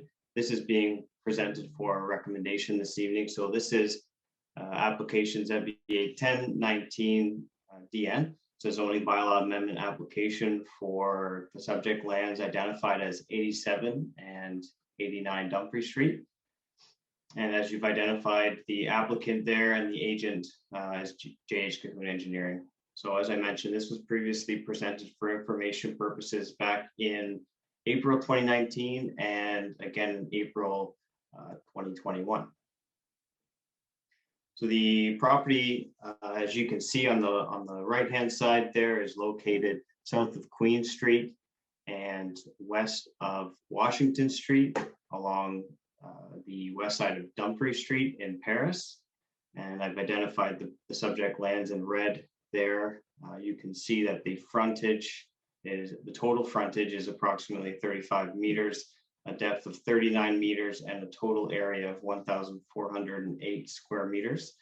A bit of history on this parcel. So this parcel is one, as identified in red. So there is a property line shown dividing these into two parcels. And the history there is that they did receive, previous owners received approval for a consent application to sever this parcel. And the intention by the previous owners was to establish two separate semi-detached dwellings, which would be a total of 4 units. That application was not carried forward by the previous owners, and the property has changed hands, and now we have one parcel. Again, it has merged on title, and the applicants are proposing something a little different. So this is a rezoning application which requests to change the zoning from residential singles R2 to special exception or site-specific zoning, which would permit a street fronting townhome, 3 units, as an additional permitted use, in addition to site-specific provisions to allow for that form of development to occur. The image on the right identifies, it's kind of a simplified version of the site plan that's been provided to help identify some of the provisions that are being requested. So we have a reduced lot frontage. This reduced lot frontage only applies to the interior lot because it is an interior lot, so they are not able to provide or don't require the interior side yard setback. So the lot frontage for that interior lot will be reduced to 7 meters. The street setback for the to the garage, to the attached garage, is being requested at a reduction, and I've drawn a red dashed line here that identifies that proposed setback, just so we can compare to the existing surrounding area. They're also asking for a reduced setback from the habitable portion of the dwelling. So what I've done here is I've got 2 different colors. The front portion is the attached garage, which sits below the habitable portion of the dwelling, and the rest of the dwelling would be accessed above the garage. So this is the habitable portion of the dwelling in the darker kind of orangey color. The site-specific zoning request here is also requesting a reduction in parking. The applicants are not able to provide the 2 required parking spaces contained within the property lines. So I've got the property lines identified in the solid red color here. The 1 parking space is being provided within the garage. The second parking space, because of the reduced setback, is not able to be provided within the boundaries of the property lines. However, you can see, as it's been displayed here, that just to give you an idea, this is the existing sidewalk that will be extended, and beyond that we have the paved portion of the road. You'll see that the second parking space located in what will be the driveway is technically provided off street. So, visually the second space will be off the street. However, it does not meet the zoning requirements, which is why we are requesting 1 parking space per lot. This image, identified as figure 2, which is included in your report, again identifies that requested setback, and I've drawn it on both sides of the road.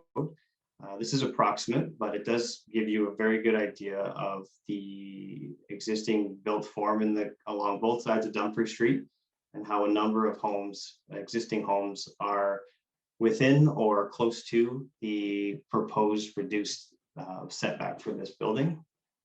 The graphic in figure 2 also displays that a number of existing lots are providing the same type of parking situation, where the driveway and the parking spaces within the driveway do encroach within the right of way of the county-owned land along Dumfries Street. This figure 4 is just another example. So this is at the corner of Dumfries and Queen Street, to give you an idea of how close some of these existing structures are to the right of way. This orange stick that you can see in the picture would indicate the property line for this particular property. The nice thing about Dumfries Street is that it is an extremely wide paved road. So we do have the opportunity for on-street parking, and there is alternate parking available along Dumfries Street. So based on the planning analysis outlined in the report, it does demonstrate that the development standards proposed through the zoning bylaw amendment will allow for compatible and efficient infill development and the addition of a new form of housing in the form of the street fronting row house. The application is consistent with provincial policy statement and growth plan and does conform to the official plan and meets the general intent of the zoning bylaw. And based on this analysis, planning staff are recommending approval of this application. I'll be happy to answer any questions. Thank you very much, Dan. I do appreciate that chart you had where you had everything laid out and you marked in red what the zoning changes were. That keep it very well organized. Any questions for Dan at this point? Councilor LaFerriere first. Thank you, Mr. Chair. Through you to Dan. So I still come up on the parking issue, and the rest makes a lot of sense. But so there's a driveway, but the driveway is not long enough for a car to park in addition to a car parking in the garage. So every unit has a garage, every unit will have a driveway, but the driveway, from a practical purpose, forget the technical piece, from a practical analysis, will each unit have 2 parking spots in terms of a spot in the garage, and they could park on the driveway? When you say encroach, do you mean on the sidewalk? Do you mean it's only access? I need a little more color on the parking portion. In? Yeah, so through you, Mr. Chair, it's a complicated thing to try to display, especially when you're trying to compare it to what the zoning bylaw requirements are and what it would look like from the pedestrian scale, looking down the street. We have confirmed that the driveways proposed are long enough to fit a large truck between the face of the garage and the sidewalk that will be extended. And it's 3, Mr. Chair, and the garages are long enough as well to fit like a van or a truck? That's correct. Through Mr. Chair, the parking space proposed to be provided within the garage would meet our zoning bylaw requirements for required space within an attached garage. So every unit, just to confirm, every unit, if I was to buy a unit or rent a unit, I would be able to park 2 vehicles specific for my unit. Through you, Mr. Chair, that is correct. 1 parking space would be provided on your property within your unit. The second parking space would be within the driveway that is attached to the unit. However, it does encroach within the county right away, but does not is long enough that it would not impact the paved portion of the road, the traveled portion of the road, or the extension of the sidewalk. And it's also essentially the end or near the end of the street. There's not a ton of pedestrian traffic going past that house on that side. That is correct. Okay, that clears it up a little bit. I have a feeling there'll be more questions, but thank you. Okay, we'll go to Councillor House next. Thank you, Mr. Chair, through you, and I don't want to beat this to death, but I'm struggling with understanding this too, because I look around Paris and we have lots of 80-year-old houses that have little or no off-street parking, because back then people grabbed their lunchbox and they walked to Penman's to work and they didn't have a car. So I struggle whenever we look at any kind of residential builds that are limited on the off-street parking, because we will end up getting the phone calls when the streets are crowded with parked cars. I think I'm hearing 2 different things, and kind of like Mark, I'm trying to understand this better. My interpretation of the report is that the driveway is not a parking spot. It's a route to the parking spot in the garage. But I'm hearing you verbally saying that you can park a big truck in the driveway. So if I wouldn't be able to support this application if it appeared that if their garage is full of stuff, as many garages are, if their vehicles are all ending up on the street because the driveway is not a parking spot, it's a route to the garage. So one more time, can you explain that a little further, please? Or specifically, is it just a matter of definitions in that, yes, it's actually a parking spot, but it doesn't fall into the definition of a parking spot by our own rule book? Maybe that helps. Okay, Dan, help us out here, because actually, I mean, those are good questions, because I think we all kind of have those as well. Absolutely, it's not an easy concept to convey, to explain, but I feel like this graphic here might do the best job. We can see clearly that this parking space is not within, or where this vehicle is sitting is not within the property boundaries of the subject land, so it therefore cannot count as one of the required parking spaces. They've been able to provide one within the garage. The second point to that is if we look at the existing sidewalk here, and we know that this is the paved portion or travel portion of the road, we can see that this is an F-150 truck that I've asked the applicants to provide a larger vehicle to ensure that a large vehicle can sit within that path to the required parking space. So it's a good way to describe it. Through our comments and circulation to our operations staff, they have indicated no issues with a vehicle parking within that path to the required parking space, because, as I mentioned, the paved portion of Dumfries Street is quite wide, and the actual setback of the dwelling is far enough away from the paved portion of the road that it's not going to impact the way the road is maintained, or snow clearance, or any details like that. Does that help? Councillor House, yeah, go ahead. Quick follow-up, Mr. Chair. I think that does help, Dan. If in the very simplest of terms, I think I'm understanding that there is a parking spot that is not on the street and not in the garage, where the resident of the dwelling can park one vehicle. It just isn't on their land, it's on our land. That is correct. Thank you. Okay, I'll get you to stop sharing the screen, but I think we'll go to Councillor Bell. I thought I seen your hand up. Yeah, thank you, Mr. Chair. Through you to Dan. Dan, the design that you showed, does it have a basement where storage of typical household stuff would be contained?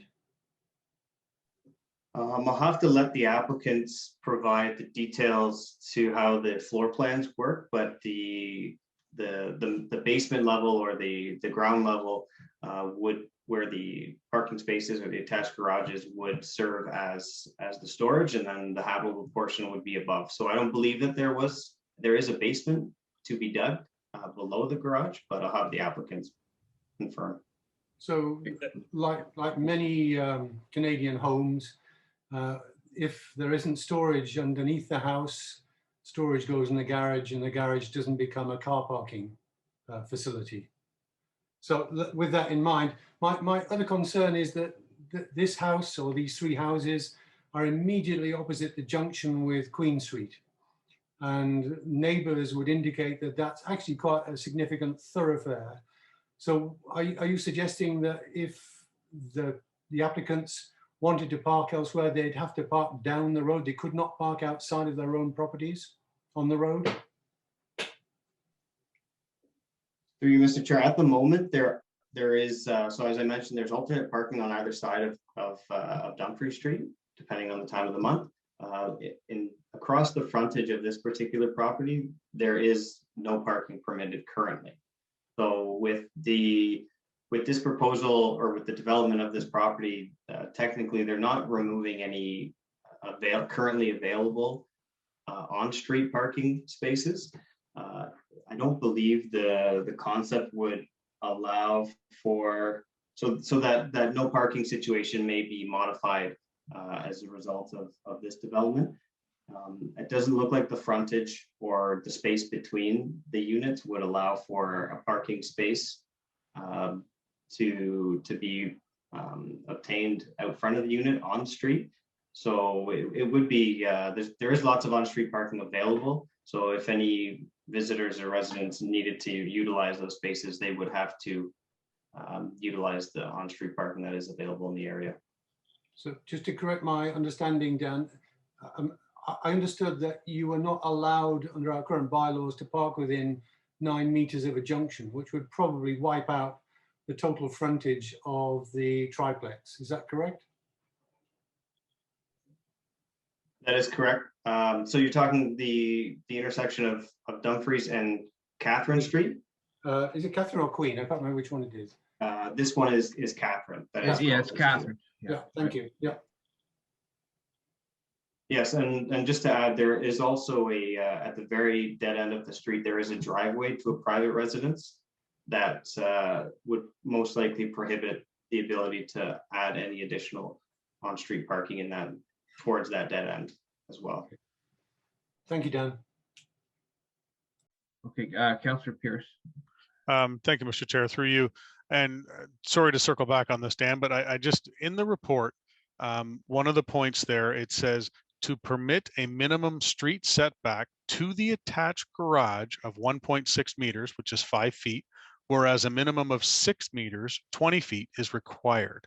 If I could just, can I ask you to share again and put that picture back up? I just want to ask a question of that picture, please and thank you. So if I'm understanding this correctly, what they're asking for is the minimum setback to the front of the garage, which would be that dotted red line, correct? That is correct. Okay, so if I'm reading it correctly, a minimum, so street setback to that garage, the way I'm reading that is from the street to the garage is 5 feet. Through you, Mr. Chair, just to clarify, our zoning bylaw identifies it as a street setback, but it is from the property line that is that abuts the public right of way. So okay. From this property line here. Okay, so thank you for that. So 5 feet of his driveway where he's going to park that F-150 is his own property, and the rest of it is county property, correct? That's correct. Okay, so that being said, when this came to us a couple of years ago, I had an issue with it because there was always one house there, and they tried to put 4. They went away, they came back, and now they're trying to put 3. And it's been the same thing since the get-go, the fact of we have a serious problem with parking when they're trying to put in 3 units. And I agree with the fact that directly across from that is Catherine Street. So there is going to be no parking available within probably, 20 meters of that house only to the north, because there will be no available parking to the south. So I truly believe here that we're going to run into a situation where we've got more parking problems. I know the school bus goes in and out of there. A lot of people are using that 1 block extension of Catherine Street to come around off of Washington, and I can't support it like it is, because I have a feeling that there's going to be more parking problems here than what we see in this picture. But I appreciate the clarification. Thank you. All right, we'll go to Councillor Gatward next. Thank you, Mr. Chairman. The 3 lots that are being proposed total, I believe it's 105 meters are the 3 units. And the width of the frontage is 115 feet. So that leaves 10 feet for the side. Is that split between each side of the building? Because when I looked at your numbers, it didn't add up in my mind. I just wondered, is there 5 feet on each side of each property line? And I have another question with respect to one of the letters from the residents. So your first question is there 5 feet? Yeah, on each side before the property line, between the edge of the new building and the property line. Dan, do you know where she's referring to? So I believe you're referring to the exterior, or sorry, the interior side yard setback for both exterior units. That's right. That's right. Okay, the minimum requirement would be 1.2 meters. They are providing, and I'm just trying to grab the number off the site plan if I can get there quick enough. So they are providing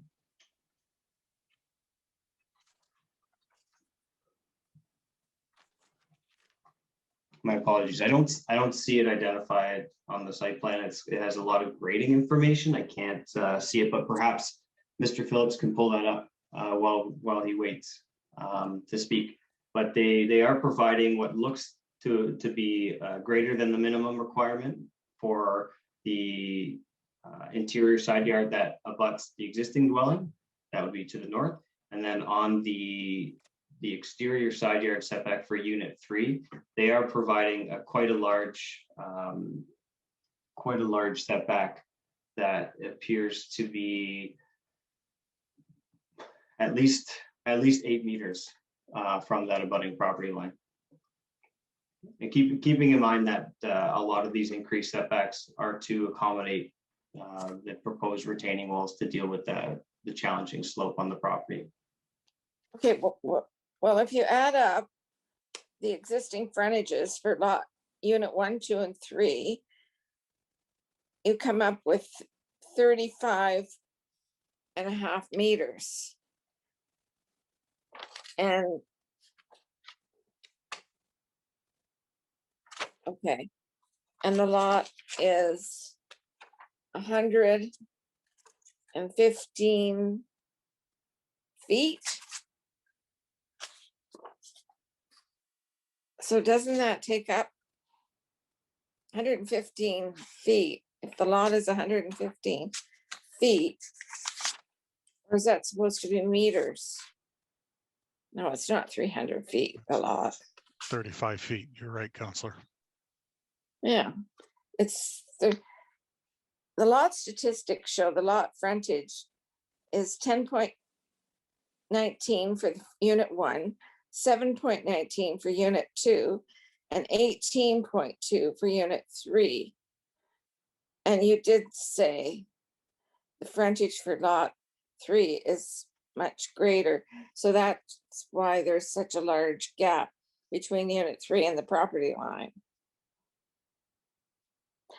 Okay, I think I answered my own question, but with the reason I asked is because the existing house, which I believe is 85 Dumfries Street, they have submitted a letter with concerns about a retaining wall, and it's a cobblestone retaining wall that has probably been there a long time, since the house was built in 1887. And the resident says that the cobblestone retaining wall extends over the property line and it cannot be seen in the drawing. And I'm wondering if there is something at the back of the existing house. Is that the cobblestone wall that's shown? Oh, there's no page number. Wait a minute. page 105. Is that the cobblestone wall? Because it doesn't show it extending onto the lot one's property. Through you, Mr. Chair, the site plan provided, I know it's very busy. There's a lot of information on there.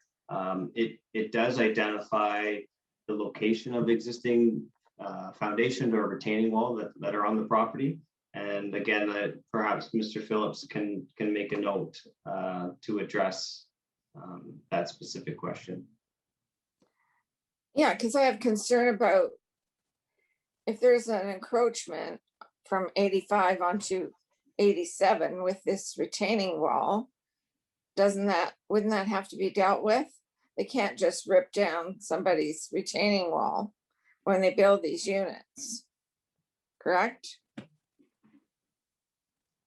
You're correct. That would be a discussion that the property owners would have to have with the abutting property owner. Okay, thank you. Okay, any other questions for Dan at this time from the committee? Okay, see none, I will ask one question. Dan, I think the parking is still that's a bit of an issue, but I want to ask about the you're going to have for slope stability. You're going to have the applicant has to hire this company to ensure slope stability during construction, correct? At their cost. That is correct. They have done some preliminary work on the site to confirm that the site plan that they've proposed will work. And I can let Mr. Phillips provide that response of what types of measures will be in place or required during construction. Is the liability would be on them as well? I want to double check, because if we approve it, I just want to make sure that we're covered off. Through Mr. Chair, I believe there are some responsibilities and liabilities covered through the building permit, as well as with the contractors hired to do the work. Okay. Councilor Ferrier. Thanks for allowing me another opportunity, Mr. Chair. Dan, we're really making you earn your wage tonight, but I have one last question. With the number of things we'd have to bend or approve on this one, it's approved currently for a single dwelling. These folks wanted 4, now they're coming with 3. But if it was a duplex, a lot of these issues and a lot of these variances would not necessarily be needed, would they? Through Mr. Chair, I'll allow the applicants to kind of add to that, but based on my discussions with the applicants, some of the engineering work put into this specific design is trying to, again, provide amenity area behind the building. It's also providing for an efficient way of dealing with the slope, not having to push further back into the slope and dig into the slope further. So by keeping the buildings closer, they have to disturb less of that slope around. But sorry, but a duplex could still be an attached but smaller. Like 2 of the 3 with a bunch of parking could really take care of a lot of this. That's correct. It's difficult to confirm whether or not the site or the standard R2 zoning requirements, setbacks, parking, things like that, whether or not they can be achieved on this lot. I can leave that up to the applicants to confirm whether or not they investigated those options. Thank you. Okay, I don't see any other hands up. So at this point, we will go to the applicant or their agent to speak to this application. And I believe Mr. Phillip, is it you, Mr. Dave Durano? Yeah, I mean, I can start just to answer some of the questions there that came at the end. Yeah. And then Bob is here and Josh is here as well. Okay. But you're right. I mean, I appreciate the time on this. It is a difficult property. We have experienced that all the way through. And the way we understand it in our approach on this is we're actually approved for 4 units right now, which would mean 2 duplexes on that property. And as we kind of moved forward and we looked at the slopes and looked at, you know, how we could develop that, there's where we ran into a lot of the issues. And in order to satisfy some of the concerns on density and parking and all of those things, we took the approach of reducing that from 4 units or 2 duplexes to 3 units, which is why it's come up for rezoning the way that it is. I think regardless of what you do with the property, you're going to run into some of those frontage issues. Because if you look, and I can share screen, I mean, Dan did a good job in his presentation anyways, but if you run that street, every property on that street is faced with the same thing. What we would be doing by putting retaining walls in the way that they're engineered in the drawing is actually providing a much more useful, it's a safer build for one. In our opinion, it's more pleasing to the eye. And it's more useful backyard where the backyards would tier. So you'd have a useful section, then you'd have stairs up to the top section and a useful section versus a slope again back to front that really isn't useful if you look at the other properties that are on the street right now. And then going back to another question that was there, just regarding storage, I can answer that one as well. And there is storage. There's storage on the garage level to some degree. But if you understand, as you walk up from garage level to main level, the very back of the property or the very back of the plan, that the way we've designed it, there's actually storage on that level that cannot be a residential, like it can't be a bedroom. So it's behind the kitchen and it's quite a good sized room for any kind of storage that might be needed. So Bob, I don't know if you had any recommendations or clarity on some of the other questions regarding retaining wall and slope stability. Certainly, thank you through the chair to the committee. There was extensive work done here by Chung and Vander Dolen with respect to slope stability and retaining wall design. You know, it's a challenging site, and I see lots of the challenges. It's almost regardless of what kind of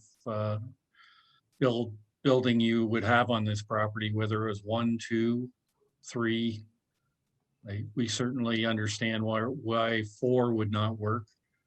Some of the side yards here, although I don't have specific numbers or significant in size, they're not minimum by any stretch, because we have to you know, be able to facilitate construction here. As part of the work that was undertaken by Chung with respect to the slope stability, a sequencing plan is required during the building permit stage, which includes monitoring by Chung of that slope during construction, and so that the construction activities don't destabilize that slope even during that period. As Dave kind of pointed out, there was a special effort made to provide amenity space for these residents in their rear yards, which, you know, on a lot like this is a difficult challenge. You know, we did work with staff with respect to the setbacks and where parking could occur here, and you know, we feel we've accomplished enough parking with the units on the site or with that encroachment on the municipal right of way. Just the nature of the lot, I think you were going to see some of these variances, as I said, whether it was 1, 2, or 3 units. I think that's all I can add at this time, but I'm happy to answer any questions. Okay, thank you guys. Oh, sorry, Josh, go ahead. Yeah, sure. Like I can add maybe a little bit of color too on the parking and on a few of the issues on the site. very quickly, I know we've been here a couple times. Obviously, we weren't the first one that presented 4. We came forward with 3. That was a previous owner. But ultimately, when you look at this site, if you've walked along the street, you know that every house is up tighter than this house. If you push that front yard setback deep into that hill, you will have the back of the house at the eaves troughs where the back of that hill will be. That's why every house is pushed forward on that street, and it maintains the character of that street where it's pushed up to. Now, If I could, Josh, just to interject here, I've got a screen share that might help describe some of this. If you want me to throw that up. Yeah, that'd be great. If you can, yeah. Well, Yeah. sorry. From my perspective, if you want to, yeah, go ahead. Sorry. I'll give you a shout, Dave, as soon as I see it. Okay, we're live. Yeah. That's what Josh is talking about right now. If you were to push it back to the required setback. Yeah, if you push it back to the required setback, you see the foundation wall there's at the eaves, and you see you see where the kind of thin line is that moves. There's the top of soil, right? So that's why on the street when they built it out 80 years ago, they pushed all the houses forward towards the street, right? So regardless, you can see in the streetscape, we'll be farther back than every one of these houses. But if you go too far, if you go into the hill, it's just you'll be left with kind of a scar mark and really an unsightly scar mark in the middle of an infill, which should be an infill site and utilization of land. So what happens here is if you go too far back with it into the hill and you meet the requirements, then you have the ground comes up to the eaves troughs of the house that you put in, and that's a 2-story house, right? So ultimately, that's a significant difficulty. If you see the red line there, that's where the proposed back of the house would be. And in speaking to parking, we push that, so you push it forward to that red line, the back of the house, and then ultimately you can see in this picture here, look, the sidewalk's running along there at the bottom there. The existing sidewalk is kind of the hash mark, and then you have the extension that Dan was speaking over earlier. And I know there's a lot of technical speak here. When I put an F-250 truck in there, there's a parking spot for the F-250 truck, and every house like Lozani has up on top of the hill, there's a parking garage in the house. Now this is an infill site with some difficulty of slope. So when you're building this, if we're committed to infill and we're committed to densification, in areas like this, an unsightly site, and we've had complaints about the unsightly site. The person before us tore out the house and left it pretty gross, and I don't disagree. But ultimately, the best way to kind of make this area gentrify and look good on this particular area is to put a new build with a nice terrace walls that have been fully engineered by Chung and Van der Dolen that will be reviewed on the way through and have had significant work done on in order to allow for 2 cars to be off the street. If you look at the width of that street, it's a very wide street. There's 2 cars there that people can park in, which is very similar to a lot of other product that's going on in Brant County, right? And with the significant difficulty, as you see, with the slope of the hill, right? So that's kind of what, since we took over the property, we were dealing with, and ultimately it seems to me to be a very reasonable approach to address the issues. And I understand, you see where the truck is, it is on the county property, but certainly anyone can walk by there on the sidewalk when it's put in by us, when we finish the work, when it's finished by, the construction folks. You can see they can walk down the street and continue on, and that sidewalk will extend it, and no one can walk down that sidewalk now. And I think it will look fantastic in that area, and it'll be, there's a lot happening in that district of Paris. It's really beautifying down there. In this particular area, it'll be this is the way to build it out, right? And if we don't do it this way, I don't see another way to feasibly build this area out, and have it look at like this, as nice as it is with this design. So that's kind of what was in our headspace of guys and girls and folks when we were doing this, and that's kind of how we addressed it and how we presented it through planning, and that's kind of how we did it.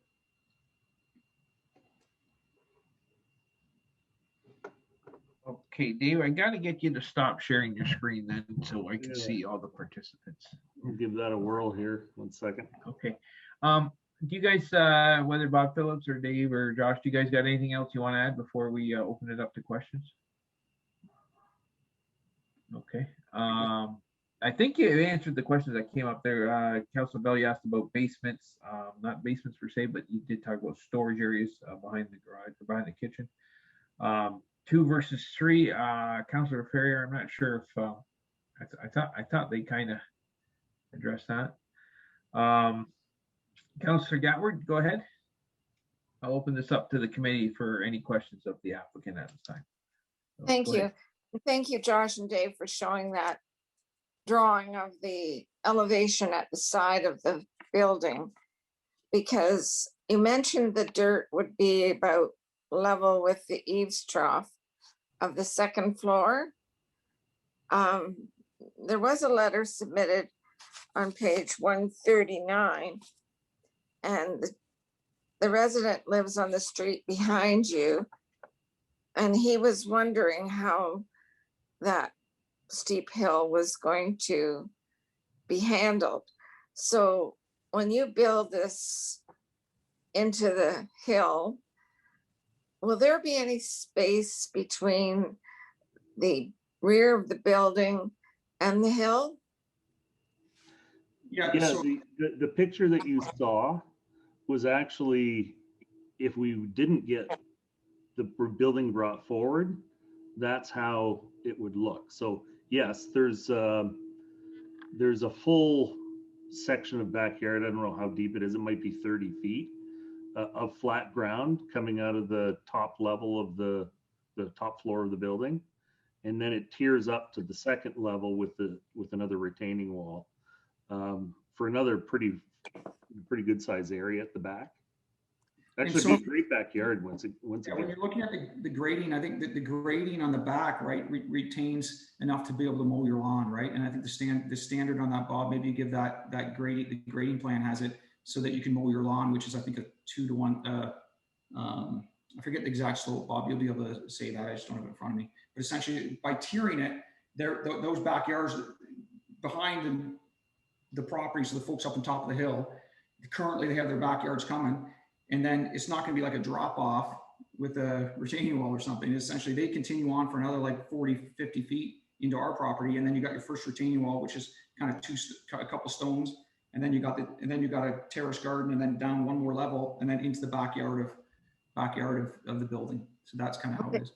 So that means then by tiering it as you described, the residents in behind will still have the same landscape steep hill as they've always had. You're not changing that.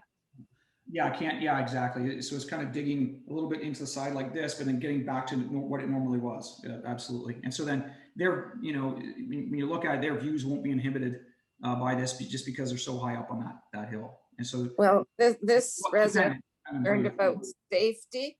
And so if they're concerned about safety, they can always fence their yards if they're not already fenced. Yeah, I think they're already fenced, but yes, you're right. Oh, and it's not that far of a drop either. That's why we've tiered it. Okay. Yeah, good question. That's a good question. So they will have that. You're right. You have the same, step off from their backyard or go about, I think it's 45 feet or so. I think it's then 40. the first little tier and then another tier into the house. Yeah. Thank you. Thank you, Councilor. That's a good point. Any other questions from the committee to the applicants? Okay, I don't see any hands up. I will open this part of the meeting up then to the public, and I'll ask Adam if there's anybody from the public that wishes to speak to this application. Hi, Mr. Chair. No, there are no members of the public registered to speak to this application. Okay, appreciate that, Adam. But I will ask a second time if there's anybody from the public that wishes to speak to this application. And I will ask a third time if there's anyone from the public that wishes to speak to this application. Hearing and seeing none, I'll close this part of the meeting off to the public, and I'm going to look to the committee to see how they want to deal with this application. You have several options, but moved by Councillor Chambers. I'll go to you. You're moving the staff recommendation? Yes, Mr. Chair. Okay, I need a seconder. Councillor John Bell. Now, is there any further comments, questions, Councillor Wheat? Yes, I have a comment. It's not a question. I'm No, not going no. to support this. There's a lot of questions here. Parking is one. Slope stability will never go away. And just because people say they're going to put a vehicle in the garage, look around, boys, it ends up as storage. You're always going to have that parking problem. For those two main reasons, I'm not going to support this. When I look at all the land in the north end of Paris, where there's houses not built yet, I look at Pottruff Road, I look at the south end, live communities that are changing things. There's lots of places to build houses. I don't think we need to squeeze 3 more into this old residential street in Paris. That street is what I would call the back way to the sports complex. Right now, the sports complex is closed, but someday it's going to be open. And people coming from the St. George area, the east part of the county, they're going to figure out that's the quicker way to the sports complex. And then you're going to have cars on the street. The snowplows are going to have trouble in the winter. And I'm not going to support this one. There's lots of places to build houses. We don't need to put 3 more into this old part of town. Okay, do any other members of the committee have any questions or comments before we call the vote? Councillor Bell. Yeah, for many of the same reasons that Councillor Wheat just articulated, I will not support this. But I would want to know if the proponents have a different design, which perhaps would include a single or a duplex, which would help in terms of providing infill. Okay, we'll have to leave that question unanswered at the moment. Anybody else got any questions or comments at this time? I think at the end of the day, Councillor Bell, it'll come down to how the vote turns out if they have another design. Because let's keep in mind, this is not the first design we've seen either. So. Okay, seeing no other deliberations, I'll ask you to hold your hand until the clerk says it's okay to put them down. So all in favor?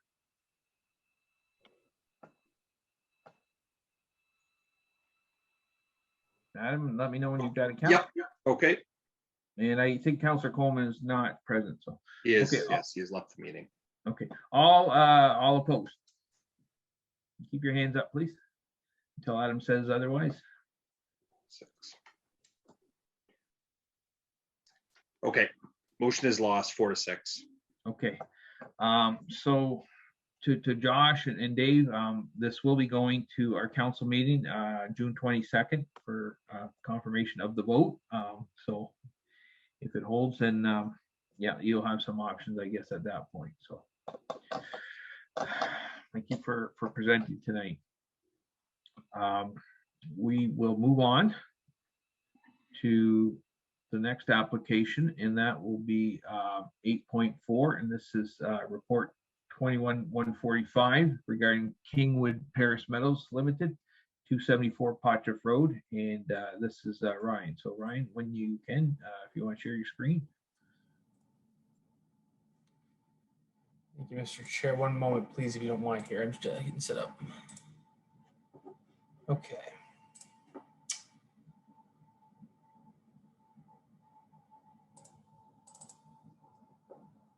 Oh, that's the next one, isn't it?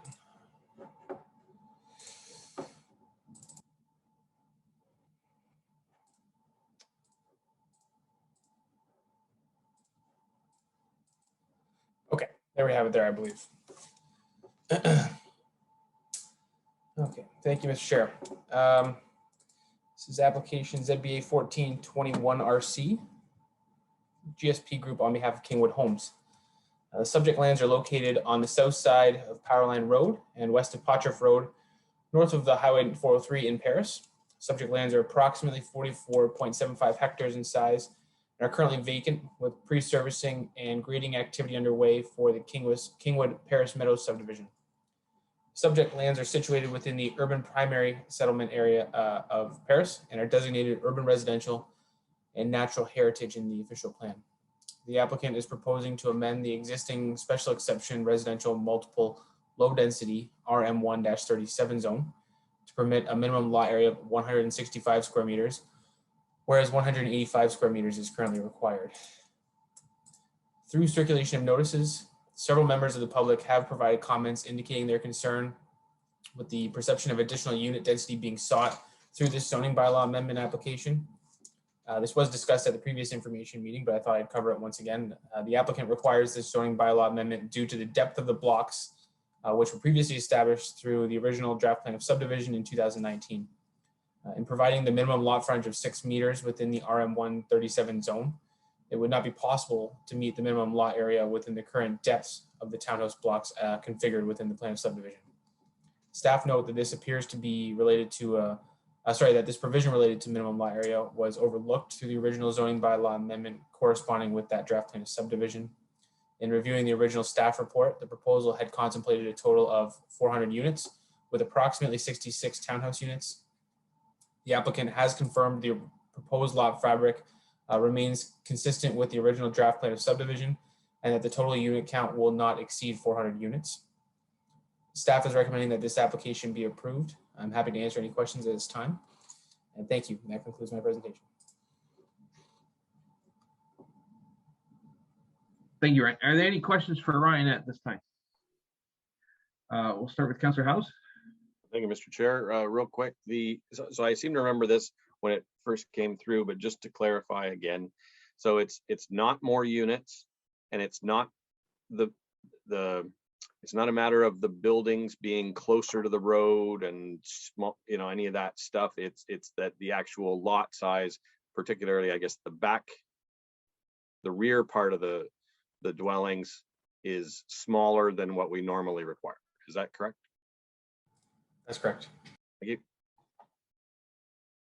you. Any other questions for our planner at this time? Seeing none, I'll ask if the agent or the applicant would like to come forward and present.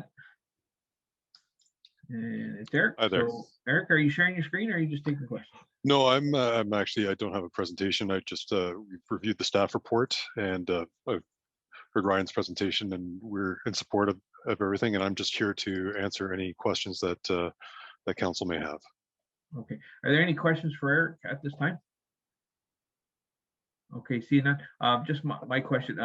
Yeah, I thought you guys did a pretty good report yourselves. And you said there were several other areas in the county where we have allowed that already, correct? That is correct. I note in the site-specific R120, 21, and 28 zones that applied to lands to the north and west. There's 165 square meter lot areas that are permitted, and actually RM128 permits a minimum lot area of 150 meters. Yeah. Square meters. Yeah. Thank you. If I don't see any hands up, then I will open this meeting up to the public. And Adam, is there anyone from the public that wishes to speak to this application? Hi, Mr. Chair. No, there are no members of the public registered to speak to this application. Okay, thanks, Adam. But I will ask a second time if there's anybody from the public that wishes to speak to this application. And I will ask a third time if there's anyone from the public that wishes to speak to this application. Seeing and hearing none, I will close this part of the meeting off to the public and bring back the committee, and I'll ask how the committee would like to deal with the recommendation. Councillor Pierce? So moved, Mr. Chair. Okay, you're moving the recommendations. Second by Councillor John Bell. Any further comments, questions, discussions? Okay, seeing none, I will call the vote. All in favor? Opposed? Okay, that carries. Okay, thanks for coming out, Eric. Again, as per what I've discussed with other people, this will be going to our council meeting June 22nd for final approval. So I appreciate you coming out tonight. Okay, thank you. Yeah. We'll move on now to 8.5, and this is our final application tonight under section 8 to consider staff recommendations. And 8.5 is report 2196, and this is the Highway Grass Station, Inc., care of Graham, and this is at 230 Oakland Road. So we did have this before for information, so I will turn this over to Ryan to present, and your screen is sharing, so anytime you're ready, Ryan. Thank you, Mr. Chair. The subject lands are located on the north side of Oakland Road, east of Highway 24 in the former township of Oakland. Subject lands are approximately 0.45 hectares or 1.11 acres in size, with a frontage of approximately 56.51 meters on Oakland Road. Subject lands are situated within the secondary urban settlement area of Scotland and are designated general commercial and natural heritage. The applicant has applied to temporarily rezone a portion of the subject lands from special exception automotive commercial C6-3 to temporary T-96 in order to permit the use of a mobile refreshment cart for a period of 3 years. This committee will recall a similar application being brought forward in late 2020. The key difference here being that the applicant is now proposing to locate this mobile refreshment cart wholly outside of the natural heritage zone, to be located on lands currently zoned C6-3. Staff is recommending that this application be approved, and I'm happy to answer any questions you may have at this time. Thank you. Okay, thank you, Ryan. Are there any questions for Ryan at this time? Okay, seeing none, I will ask, I see Sherry's here, and does your agent wish to speak? If you guys want to do your presentation first. Thank you, Mr. Chairman. Bob Phillips from Cahoon Engineering. As Ryan has pointed out, this is a reapplication for a temporary food cart on the subject lands. At the original application, there was discussions about us putting the cart within the natural heritage designation zoned area on the property. And we've since relocated the food cart outside of that area, so we're not impacting that area as well. Also, as part of this resubmission, there was a requirement by the county, which was not in the original application, doing an environmental impact statement. An outside consultant was retained to do that work, and the conclusions were there's no impact on the natural area as a result of the food cart being located on this site. As I mentioned, this is a mobile food cart, which is being placed on the existing gravel surface. We've relocated it so it's closer to the main building on the site, and we're totally in support of the recommendations of the planner on the file. And if Sherry wants to add anything to this, otherwise I'm happy to answer any questions. Okay, thank you, Bob. And we'll probably definitely have some questions. But Sherry, do you want to share anything now, or do you want to wait till we get some questions together? It's up to you. Or you can do both. Hi, yeah, no, I'll just wait. I don't have anything to add right now. Okay, fair enough. Does anybody from the committee have any questions for the applicant or her agent at this time? Okay, we'll go to Councillor Goward first. Thank you, Mr. Chairman. Well, this is certainly more than a cart. First of all, it's a large trailer, and it's not on wheels. It's going to be, I think it said in here, up on blocks. But I believe Mr. Phillips said that an environmental look was done and that the environment or the natural environment wouldn't be impacted. Was there any environmental look at odors from the trailer that has a stack on it, and the impact of those odors to the surrounding homes? Okay, I'm not sure if the EIS would look at that, but we'll ask Bob, do you know that, or Sherry, did the EIS look at any of the odors coming from this? No, they didn't. The EIS had to do with the natural environment, trees, flora, fauna adjacent to the site. Thank you. Thank you. I guess my concern is in a previous meeting, it was stated by one of the neighbors that when they had a trial run and started up the cart or trailer, whatever you want to call it, truck, food truck, that the smell of grease went through the neighborhood. And I'm concerned about that because I know that where I live, if a food truck wanted to locate in my neighborhood, I would be concerned too.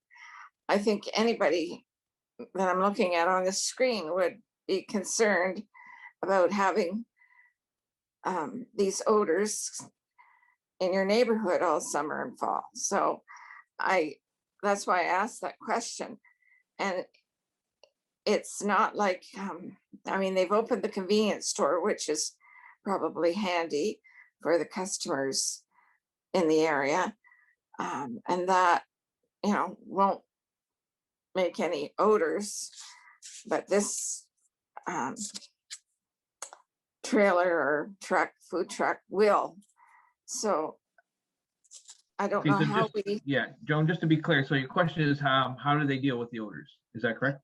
Yeah, how do we take that into consideration and measure that? Measure so it or deal with it? Yeah, is it measurable? Like they measured the odors at Timco, for instance. And that was that.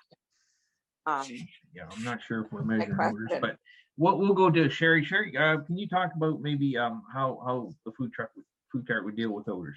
Yeah, so first and foremost, the trial run that is being referenced from a previous meeting, there was no trial run. If the thing was started up, there was never any grease ever in that truck. So I'm not sure how grease was smelled throughout the community. So the truck, when we purchased it empty, we cleaned it, and there's never ever been any grease in it.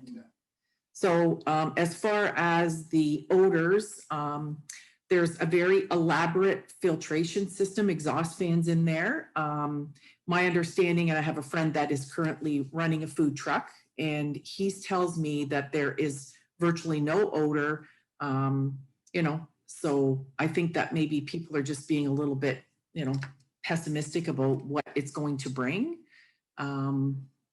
So I just wanted to share that. Thank you. Okay, appreciate the answer, Sherry. Any other questions for the applicant or her agent at this time? Okay, see none. What I'd like to do is open up this part of the meeting to the public, and I'll look to Adam and ask if there's anyone from the public that wishes to speak to this application. Hi, Mr. Chair. Yes, there are several members of the public registered to speak to this application. First, I see Isaac Allen has his video up, so I suggest perhaps opening the floor to him. Okay, I'll let you bring them up as they come up then, Adam. And Isaac, go ahead with your comments / questions, and just give us your full name and your address before you start, just for the clerk. All right, so my name is Isaac Allen. I live at 228 Oakland Road, which is directly west of the applicant's property. So first, I want to know who conducted the environmental impact study, and if a copy of that was provided to the county, just because I know that when one was done on our property for the addition done on our house, there were a number of federally protected species of trees identified that would have been found had an environmental impact study been done on this adjacent property as well. So I'm just wondering if that information has been provided to the county and if that will be provided to the public. The trees specifically are both American chestnut and butternut trees. And I'm sure that county members are well aware of the significance of these trees and the federal protection around them, both within the Ministry of Natural Resources and Forestry and the Ministry of Environment. So I guess that's my first kind of question that's separate. I know that there was a fairly lengthy drafted letter that was provided, and I'm assuming that the majority of councillors, the mayor, and county staff have read that drafted letter. But there are a few. Isaac, it was in our package, so we have. Yeah, but there are a couple key points that I do want to bring up for discussion this evening. The first is kind of directly pertaining to the natural heritage zoned property. and just that there are protected species within my property that have limits that extend past the natural heritage zoned property, because they are federally protected by our federal government and different levels of government. So just do keep that in mind. So if that can be provided to the county, or if it has been, maybe just discuss that. The next one is to kind of address two bylaws specifically. The first one around negative impact. So bylaw 1.24.4 is negative impact, or the loss of enjoyment or normal use of property. This includes sound, light, which are already a nuisance with the current property, in addition to the dust and the increase in litter and increase in traffic. So I'll just start again with bylaw 25 or 25.2.2, which pertains to light, which states all property must provide and maintain an effective barrier to prevent the light from lamp standards, signs, and other permanent sources from shining directly into dwelling units and away from all streets and highways. And currently this is not the case with this property, and there are current grievances made with the property regarding the lighting. So we're dealing with that right now. And our concern is that with the food truck in place, that there will be additional lighting required to light that area as well, and that will further impact our properties with even more lighting. There is also an Electrical Safety Authority and Hydro One investigation into the report of lighting being affixed to a Hydro One pole, and we're awaiting the results of that investigation. And then again, just restating that installing a proposed food truck may require even more additional lighting, which will further impact our dwellings. Again, we've provided numerous videos and photos to the county of what the current lighting looks like on our properties and from within our homes. The third point is traffic. We've seen an increased amount of traffic to this location. This is partially because of COVID not being able to travel. People are finding locations within the county. So there's been an increase of traffic to the trail, and there has been overflow parking from the trail into the applicant's property, which has been an increase in dust and garbage and other things as well, which will only further be influenced by the addition of a food truck. And the next one is loitering. Increased services on premise increases time spent on the property and will encourage the use and consumption of purchased items on property, including cannabis products. It has been observed a number of times already, and we're currently dealing with the campground, where patrons from the campground have been consuming cannabis products in and with on our property. So we are currently working with them on ways to control this or to deal with that. My fourth point is just pests. With the addition of the food truck, this would require additional garbage bins and grease bins, which would hold this, but would also attract vermin and invasive species to the area. And this would bring a new source of food potentially to them, which would just cause even further disruption and waste and attraction of invasive species, skunks, possums, coons, rats, mice, you name it. The next one is waste. As mentioned earlier, there has been an increase of waste noticed on our laneway and nearer to the campground, just garbage in general, which has been significantly higher than previous years. And this is the first year that the convenience store and the cannabis is operating. So I do feel it can be a necessary assumption to assume that it is as a result of that. My next point is I feel that the maps sent to each of us misrepresents the structure and the outline of the food trailer. We're confident in stating that it should be including the fenced area and the porched area in addition to the food trailer. Right now, the maps provided only outline the trailer itself. And as you can see from the mapping, the trailer is quite close to the floodplain GRCA regulation limit. And should the fence and the structure be included in the rezoning, and any potential picnic area with picnic tables and other such accessories, it would impede onto the floodplain, which would be then natural heritage rezoning. Also kind of some subpoints. In the letter provided at the previous meeting, it said that the trailer would be up on blocks. I'm just curious how this is still then considered a mobile cart. With the addition of fencing, if they're installing fencing around and on blocks, how is this still a mobile cart, how is it fitting underneath that zoning? And would it not be, the fenced area be required to be part of the rezoning? And additionally, the structure, kind of the third point is, would this require a building permit? And does this not need to be part of the rezoned area, as it would change to be included as part of this mobile cart? And then just a general question for maybe county staff is, with the combination of fencing and structure and blocks, at what point is this no longer a mobile cart, right? When does it change from a mobile cart to a regular restaurant or an establishment? It was mentioned that Scotland could use more food establishments, but we already have the Scotland variety, which has pizza. It has the Field House, which is a licensed restaurant. It has Pies and Tarts from the Heart. It has the Oakland variety, which also has a sub shop. We have the Tacos versus Ice Cream food truck at Flux Breweries. We have Sam's Place. We have Alice's Mobile Restaurant, and we have a food establishment within the Willow Lake RV Resort. We also have farmers markets, including Sam's Place, Cherry Produce, and Saturday morning food farmers market at Willow Lake Resort. I'm sure, as many of you are aware, that many food establishments are already suffering during this past year, reducing hours, how they operate, the output of cleaning supplies not being anticipated, the laying off of staff. This food trailer would not bring any new clientele to this area. It is well established that these owners are targeting the families that utilize the trailer park primarily and the trail secondary. This is an established customer base for the businesses that already exist in this area. The convenience store and the food trailer would only further dilute the already thin customer base for this area throughout the year.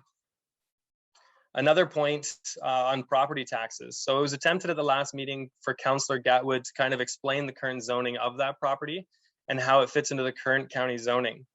It is crucial to know that the food truck will not require to pay additional property taxes directly to the county and will result in no additional tax revenue to the county. As tax-paying neighboring residents and as the property taxes increase, the additional negative effects of this food truck, in addition to the cannabis retail and the resale value of our homes, is not balanced by the lack of tax revenue to the County of Brant. I'd also like to note that there is a new proposed laneway. Myself, Willow Lake RV Resort, and James Don Piling are working together to establish a new laneway directly onto Highway 24. We're currently awaiting a biologist from the GRCA to come to the site and what is required of us for that. And then also waiting for a site visit from the MTO. The new proposed laneway would eliminate any and all traffic directly to the retail and the food truck from the campground, which is their primary client base, as mentioned in their letter. It has also now been observed on consecutive weekends, people leaving the cannabis retail, having purchased product and consumed them on my private residence here, while operating motor vehicles and golf carts and bikes, etc., on my laneway, which is a massively increased liability for myself here and for the campground. And my concern is by offering the food truck, it'll encourage patrons to be on site, where if these products are consumed, they will be taking effect on them while they are then returning to their site within the campground. The county. Mr. Allen, I just want to advise you have 1 minute remaining. Okay. The County of Brant's current cannabis policy and bylaw reduces the chance of exposure and access. Mr. Chair, sorry to interrupt, but point of order. I appreciate what Mr. Allen's doing here, but he's pretty much verbatim reading the letter that he has submitted. So I'm not quite sure that we need it read to us again. We all have the letter, we've all read it. If there's something that's not in the letter that Mr. Allen would like to speak to, I would prefer he did that, but I'll leave that to you, Mr. Chair. Well, given that he's got 1 minute left, we'll let him finish at this point. Go ahead. Is the minute restarting then? We'll add another 30 seconds to your time. Go ahead. All right.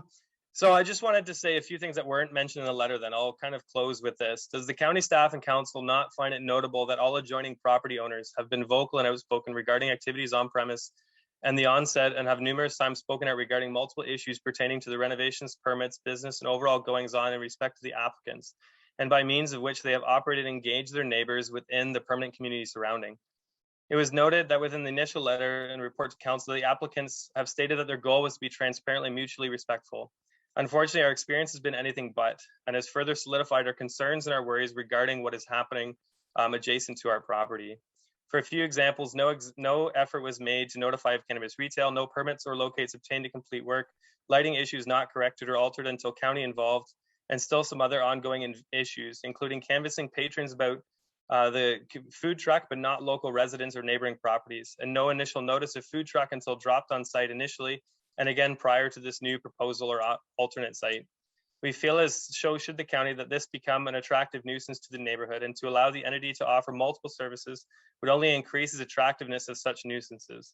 As taxpaying residents of the county of Brant, specifically within the town of Scotland, presiding permanently on Oakland Road, within the vicinity, we feel that our concerns should be more recognized and valued at a higher standard to the mayor, council members, and county staff than those who will be traveling through the area or seasonally vacationing away from the establishment or utilizing the trail or the area around here.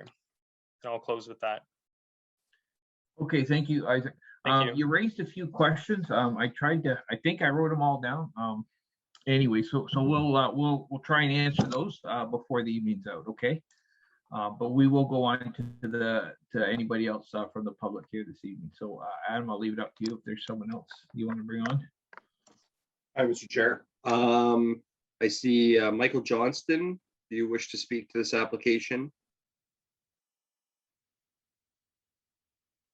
Yes, I do. Okay, Michael, just give your full name and then your address just for the clerk, please. Michael Johnston, 225 Oakland Road. So I am to the north, I believe, of the applicant. Or sorry, to the south. I apologize.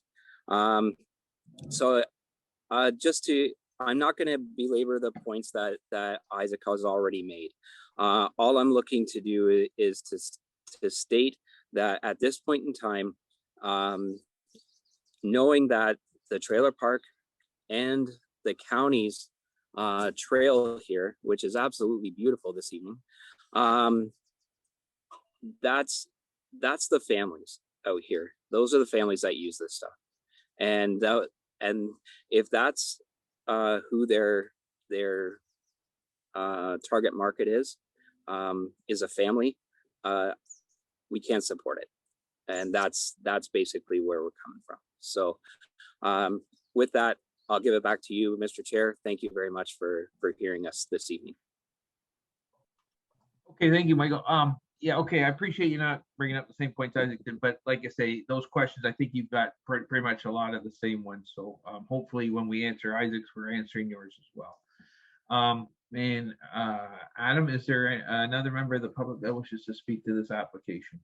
I see Kyle, and I'm gonna butcher your last name again. Folick. Yeah, it's Kyle Fiolic. Fiolic. My apologies. Okay. All right, Kyle, go ahead. Please share your comments, questions with the committee. Yeah, my name's Kyle Fiolic, and I live at 226 Oakland Road, directly north of the property. Again, as mentioned by Isaac in his statement, as well as Michael, there's no reason to go over the same type of topics. But I just want to just mention that I'm not supportive of the food truck going in, and basically just to reiterate the thoughts of what Isaac has mentioned. Okay, thank you very much, Kyle. I appreciate you coming out. And I'll ask Adam, is there any other member of the public that wishes to speak to this application? Hi, Mr. Chair. No, I don't see anyone else who's on the Zoom lined up to speak to this application, but if there's anyone there, they can certainly let you know. Okay. I will ask a second time if there's anyone from the public that wishes to speak to this application. So there is somebody else, but they're seconded as my name again because they didn't receive the link via email. Oh, so I see. Yeah, I see the orange eye. Okay, yeah. Who's that? Isaac, sorry. So that's Chris Orderico. He lives down the road there, but I'll let him take over. Okay, Chris, do you want to go ahead? Can you take yourself off mute, please?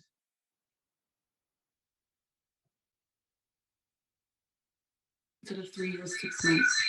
Okay, Chris, please give your full name and your address to the clerk and then go ahead with your comments. Questions. Yeah, okay, so my name's Chris Orderico. I live at 224. I'm directly behind Isaac, or Kyle. So at 224 Oakland Road, my name is Chris Orderico. I'm just wondering if this does get approved, instead of like the 3-year probation time, can this be shortened to like 6 months? So that's not grandfathered in to be a permanent structure. Okay, Like for the any other season anyway. questions, comments? Yeah, yep.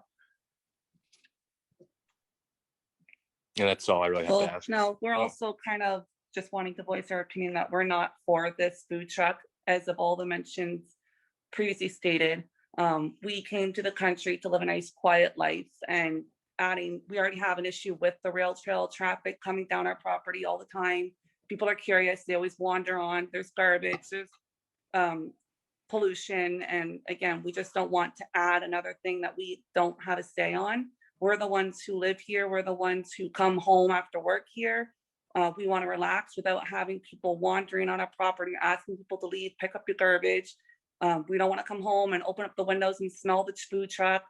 Everyone knows there's a smell to the food truck. You can't say there's not. And we're not in favor of this. So we just want to be heard. We're the ones paying the land taxes. So we should have a voice and it should be respected. So that's all. Okay. Thank you very much. Just the one question, I'll answer your guys' question now because I know the answer. Does it have to be a 3-year temporary bylaw? No, it is at the discretion of the committee. We can definitely change that. Just so you know, it's not written in stone that it's a 3-year, but that was the staff recommendation. Okay, I will ask again, Adam, if there's anyone from the public that is here tonight that we know that came to speak to this application. Mr. Chair, no. Okay, I'll ask a second time if there's any further people from the public that wish to speak to this application. And we don't think so. And I will ask a third time if there's anybody from the public that wishes to speak to this application. And hearing and seeing none, I will declare this part of the meeting closed to the public. So Isaac pretty much brought up all the questions that they are looking for answers for the rest of the public that presented this evening. So I'm going to read off some questions, and if I'll go to our planner first, Ryan, if you can answer, and then otherwise I will go to either Sherry or Mr. Phillips. Okay. So the first question, and I know the answer to this, but I'll let you answer it, Ryan. Who did the environmental impact study, and is it available to the public? And we know it is, but maybe you can share with us how somebody from the public can get that information. Of course, the EIS was undertaken by Terra Story, TERRA Story Environmental Consulting. And this is openly available as a submission material for this application. If anybody would like to make a request to myself or through the clerk's office, we'll gladly make a copy of the study available. Okay, thank you. Because I know Isaac was talking about how part of his vegetation extends into natural heritage on their on this property. Then one of the questions was about loss of enjoyment of the current property. Help me out with this one, Ryan, as far as I have to ask Matt too on that one. How we deal with that in a planning perspective, because I know we've had this before. This question comes up sometimes. Well, I think that's I mean, I guess we do everything to mitigate that, but that's the role that's of why we have a land use hearings. planner, I suppose, Mr. Chair, and it sometimes comes to be a difficult situation for a planner myself, but it's our role in the municipal setting to give objective advice to this committee as to where we draw that line of enjoyment of property versus the benefit of use of property for a business. And in this case, the subject lands are designated commercial. There's a variety of factors at play here that, in the estimation of county staff, it would be very difficult to not support something like this. Of course, the use and enjoyment of neighboring lands is of utmost importance as well. And we do have, policies and tools at our disposal beyond land use planning and zoning. And you kind of refer that to our zoning, our bylaw enforcement folks and the issues of lighting, nuisance, noise, those are usually our colleagues that we rely on to resolve those types of issues. But from a pure land use planning point of view, it's a difficult comparison to make. I think. I hope that helps. The balancing act. Matt, do you want to weigh in on that? Yeah, I'll just add that, part of Ryan's role and any planner's role is really to look, like Ryan said, objectively at these situations and to look at things and try to mitigate conflict where we can.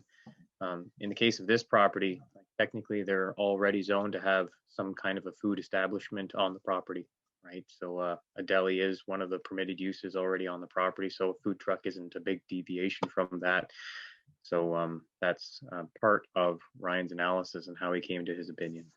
Okay, thank you. Councillor Ferry, I'm going to get to you in a second. I want to go through the public's questions, if that's, but hold your thought. Okay, so another issue brought up, and we read this in some of the letters, was the issue of lights. And I don't know who wants to try and answer that, whether Bob or Sherry. Do you want to? Okay, Sherry, go ahead. Yeah, so lighting has been an issue from the very beginning. We have had conversations with neighbors. I've sent letters out to the neighbors. We've adjusted lights numerous times. We have put film over some of the lights. We've got like black limo tint on some of the lights. So it doesn't seem to be an issue anymore. There's been no recent complaints. We actually, at one point, were kind of at risk of being charged. Point of order. We have a resident who's laughing and has his video on, and that's not kosher in a meeting like this. Yeah. No, Isaac. So anyways, we have done a lot of work with that. And I mean, I know that in this letter that Mr. Allen's provided, I would dispute many of the things in there as being somewhat astray from the truth. There's not, some of the things in there actually are not even accurate. And we'll just go with the lights for now, Sherry. Yeah, and lighting is one of them. We have not had any recent complaints. We contacted the bylaw officers. They couldn't give us. Hold on. I think, can we get you? Thank you. Okay, go ahead. We contacted the bylaw officers to find out who was having the problem, because there are numerous lights on the property and we didn't know what needed adjusting. So we put in all the mailboxes around, and I received a couple of phone calls from people. And they said everything's fine. There was one person that needed a minor adjustment that was completed, and we've had no further issues to my knowledge. So, and this has been, months at this stage of the game. So I don't know why this continues to be brought up. Okay, appreciate the answer. I think we did talk about the smells. You talked about, say, maybe the newer technology, and it should minimize the smell. So I think we'll move on from that. Then I know there's a question about the hydro and the ESA investigation. That's not a planning matter per se, so we'll leave that alone for now. There was a question about traffic. We do expect obviously more traffic, but I guess I'll ask Brian. There was no request for a traffic impact study or anything like that, correct? No, there's not. If I may, Mr. Chair, to elaborate shortly, we look at food trucks, mobile refreshment carts as defined as ancillary uses. They generally they attract users of sites, and so we don't anticipate a significant traffic increase from just a food truck. Okay, yeah, you didn't see, and I understand you would ask for it if you saw a need for it, and I appreciate that. Okay, and then there's a question. That's a fairly good question regarding pests. You're putting maybe out food waste or things like that. Would we expect to see an increase in mice, rodents of that nature, raccoons, anything like that? What would you be doing to mitigate that? Sherry. Yeah, so we obviously don't want pests on the property either. We would make sure, said this the last time, we would make sure we had adequate garbage containers. There is storage there. If we needed to add some additional storage space so that we could make sure the garbage was secure and away from pests, we will make sure that happens. The grease bin, is something that we've kind of looked into, and grease is nowadays recyclable, and people will actually bring you a container to keep the grease in. They come and pick it up. There's, no issues around that problem, and I can't imagine that would attract animals, but because it's just a big metal container anyway. So, but yeah, I mean, we don't want animals and pests there either. So we are going to do everything we can, and I can pretty much assure you that that will not be a problem. And same with the garbage. We pick up garbage all the time. I mean, the trail garbage they're talking about, like that may or may not be from us as a food truck. I don't know.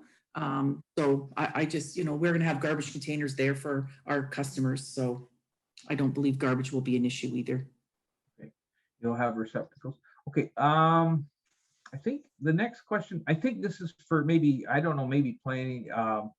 There was a question about maybe picnic tables or other accessories in the floodplain area. Is that an issue, or is that the case? I don't know.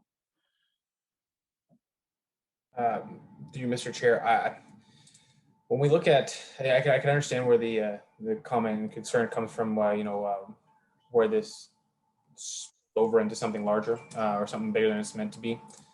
If you want to look at the literal definition in the zoning bylaw, and just excuse me for a moment here while I bring it up, but we have a definition of landscape open space within the county zoning bylaw, and without reading the whole thing out, it includes trees, natural features, and or other built landscaping features. It may include walkways, patios, or similar areas, but does not include a driveway, ramp, or parking loading areas.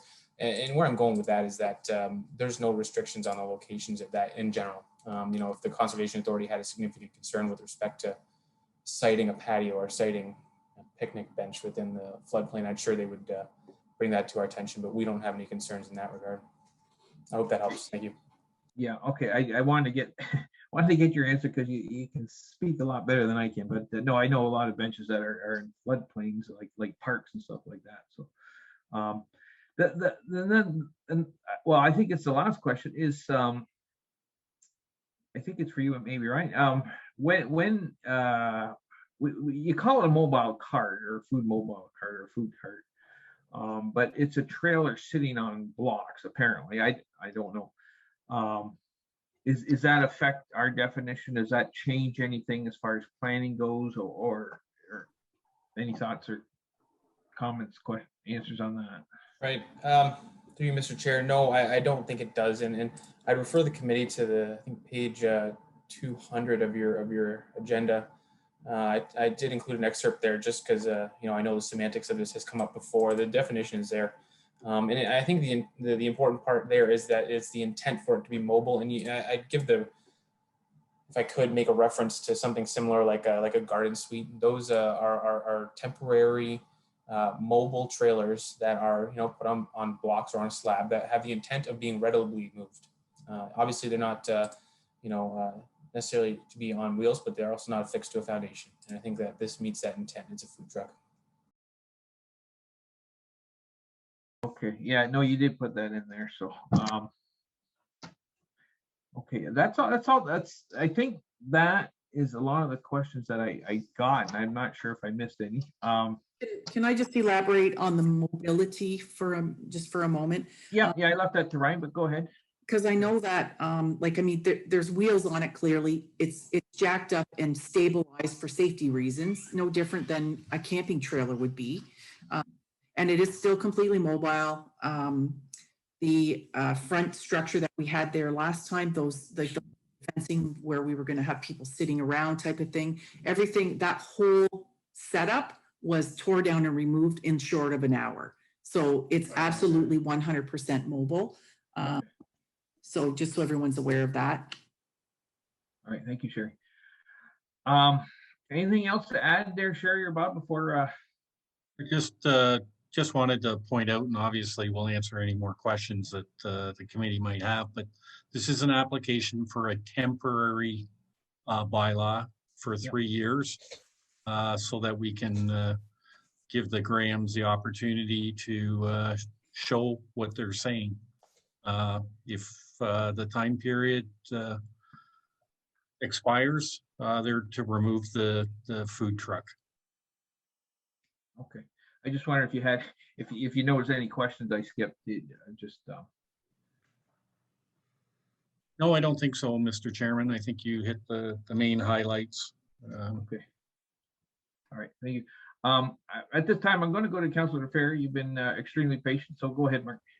It's okay. You're being extremely thorough, Mr. Chair, and that's good. I guess this question through you to Ryan, or maybe staff more broadly. But there's a food truck at a brewery just up the street, and we haven't had the same sort of pushback and concerns from residents. I don't remember a lot of those beforehand as well. And I'm just wondering on the technical side of things, like, even if we were to, there's been a lot here on the application around accommodation and moving it from a sensitive area that it wasn't zoned to somewhere it's zoned. So it becomes tough on the technical merits to say no, which is what you've just said with the piece about why your report is stated the way it is. But if we were, I mean, the applicant can go over this municipal body and get, it sounds like to me, get probably what they want without a lot of the accommodations that are being put in currently. So I worry about the kind of, be careful what you wish for. Like the folks came last time and they said it needs to be moved from this spot. Now it's moved from that spot and they're saying, well, it's even closer, but it's where it's zoned for it properly, and a lot of the concerns there. But if there was a no, is this a situation where the applicant has other recourse that could actually be beneficial to the applicant? I guess Matt wants to answer. Go ahead, Matt. Yeah, I can tackle that one. And through the chair to Councillor Laferriere, you're right, that would be their recourse should this committee and council refuse their application. They would have the ability to appeal that decision to the LPAT. And it's hard to say what the LPAT would do with this, but I think that Councillor Laferriere brings up a lot of good points. And I guess the other piece is, and I don't know who to ask this to, Mr. Chair, but if three years feels like long for some folks, but 6 months feels way too short, is there a compromise number in there somewhere that would be beneficial still to all parties? I don't know. I'm just asking because it was brought up and it wasn't exactly discussed. Okay, yeah, we can change it, but Ryan or Matt, do you want to discuss or just give us your input on the temporary aspect of this? Sure. Mr. Chair, the intent of a 3-year temporary, while it might seem like a long time, as Councillor Laferriere had alluded to, is I think it's a fair opportunity for a proponent to demonstrate, like Mr. Phillips had mentioned, demonstrate the performance of their business and the fulfillment of their promises at this committee. The proponent does have to spend a considerable amount of time and money on this application, and I think a 3-year application is both the standard that we've applied many times in the past, and it's fair in this instance. But I'd certainly be open to whatever this committee or the applicant would propose as well. There's nothing, to say that we couldn't extend it past 3 years or to reduce it, whatever the committee feels is appropriate. Thank you. Makes sense to me. I just wanted to touch on because it was asked, and the reasoning needs to be there because it was asked, in my opinion. So thank you. Okay. Okay, we'll go for, if you got questions at this time, we'll go before we look for a motion. Councillor Gatler, go ahead. Yep. Thank you, Mr. Chairman. Thank you. My question is with respect to the lighting. I have noticed an increase in the lights on the property, and I have seen pictures of the lights shining into the homes nearby, and you're telling us that those lights have been redirected or now just shine on your property. Is that correct? And I have a couple things I want to ask besides that. And how many lights are on the property? How many lights are on the property, and have the lights been redirected? So like I said, we have redirected based on any of the feedback we've got from people. If there's pictures floating around, I've not been privy to those. There are no current complaints on the table to my knowledge. So if somebody wants to, bring that forward. I know at one point we were not being allowed to be told, we weren't allowed to be told who was putting in the complaint. We couldn't, and we are trying to say we can't the problem if we don't know who's making the complaints, because there are probably 8 or 10 lights, I'm just guessing off the top of my head, on that property. So again, we weren't sure which ones needed moving because we had moved all the ones that we thought were causing people problems. And we were told under the Privacy Act, we were not privy to that information. So what I did was I drafted up a letter, I went around and put it in all the mailboxes, and that's what I spoke to earlier, that I had a couple of calls from people saying, no, it's no problem here, we have no issues with it. And then I also had one call, I believe there was one adjustment made through that avenue. Okay, Councilor Gabbard, you got another question? Thank you. And yes, I did. It was mentioned by the planner that the property can have a food establishment, and they do have a food establishment. At the convenience store, there is ice cream, coffee. I haven't been in the store yet to know what they sell, but originally I thought the application said you wanted to have a deli there. And is the deli now operating? So at this right now, it's just a convenience store. Yes, we have ice cream. Yes, we have coffee.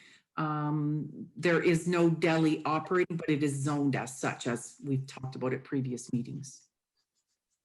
Okay, there's currently not a deli. Okay, and the platform that was previously there, along with the fence to try and keep the patrons in place, will be reinstalled for the food truck? So right now, I guess we would be at the mercy of the county to determine whether or not we would be allowed to do that. We certainly, the intention of having those pieces with the food truck was to benefit the customers. The platform, as you call it, the intention there is to protect people from the elements, from dust entering into the food truck, because the Willow Lake Park Road is extremely dusty. Our parking lot is gravel. It doesn't really raise dust per se, but the Willow Lake Park Road is very dusty. And then the little fenced in area was primarily just to sort of section off an area we intended to put for people to sit. And it was just kind of the optics to make it look nice more than anything, rather than just plopping a few picnic tables in a gravel driveway or gravel parking lot rather. So it was just to make it look nice. And so again, if people are opposed to us doing something like that, then we certainly wouldn't, but I believe it just makes it look nicer. And I really don't know, and I feel like Ryan maybe answered the question about, if it were off to the side, sort of, on the floodplain, I don't see that would be a problem. It's no different really than people parking cars over there or whatever. I mean, it would be less intrusive, I would think. However, if that's a problem, then we would just, we wouldn't move it there. Thank you. Okay, thank you, Councilor Gabbard. I'm going to stop that discussion now, and I'm going to look to the committee on how they want to deal with the recommendation before us. Councilor Pierce. I'll move to approve. Okay. Seconded by Councilor LaFerriere. Councilor Bell, I'll get you next time. Is there any further questions or discussions on this application or comments? Okay, we'll start with Sherry. I'm sorry, but we've gone into deliberations at this point. So we'll start with Councilor Wheat, then we'll go to Councilor Gabbard. Councilor Wheat, go ahead. Not a question, but a comment. I'm not going to support it.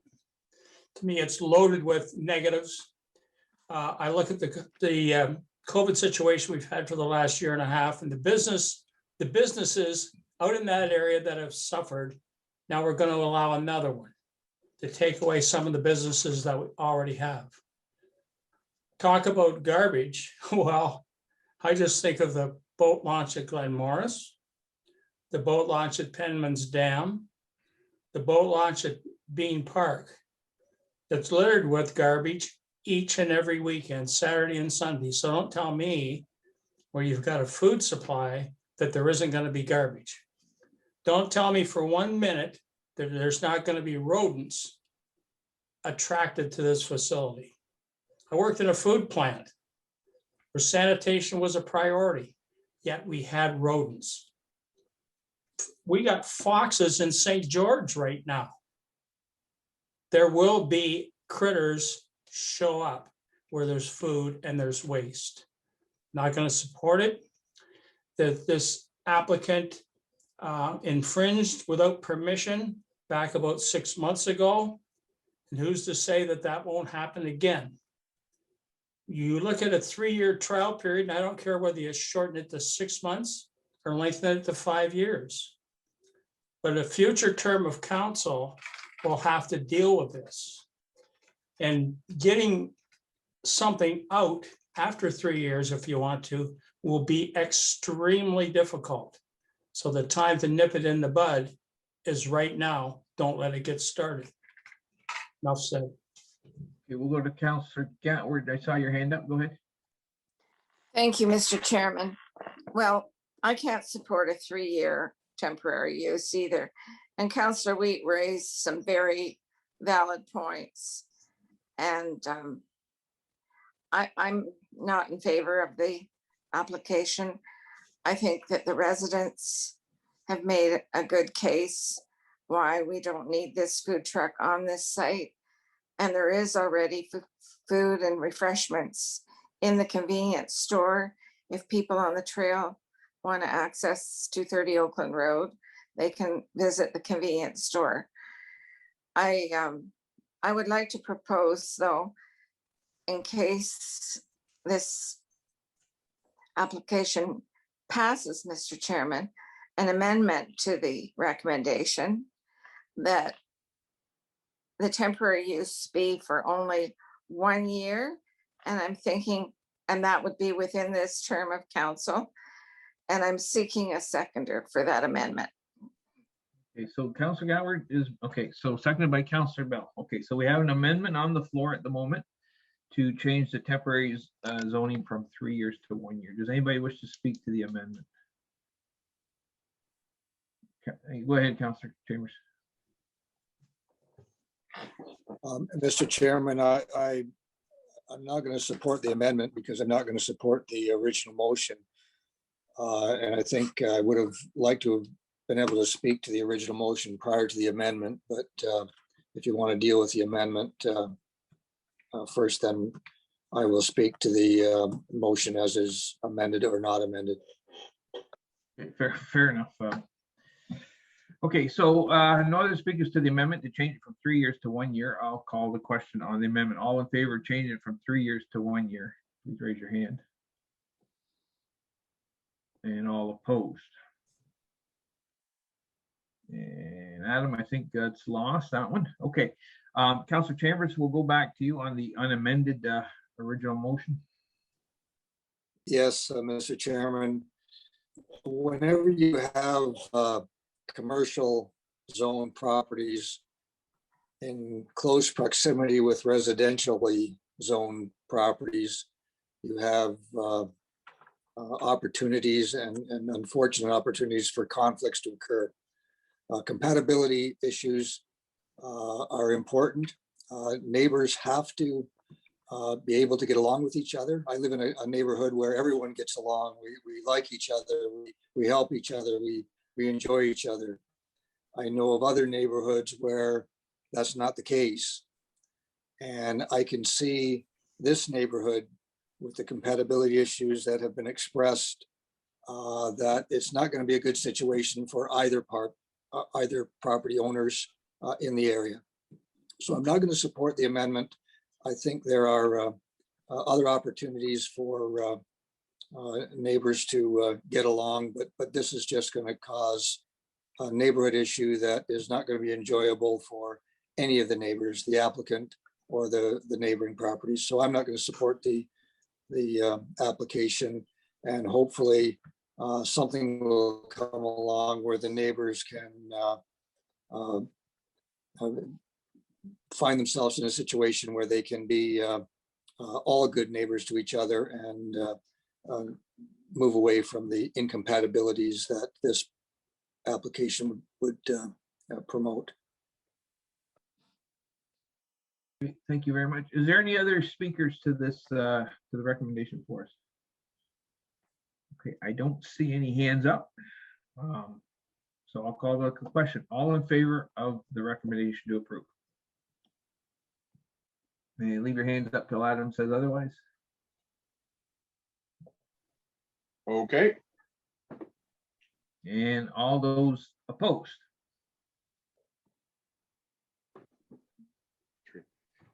Tie vote, motion is lost.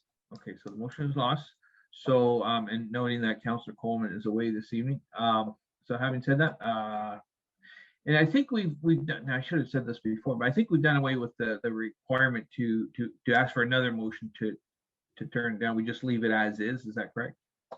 Mr. Chair, you'll require some motion from committee in order to get it to the council level.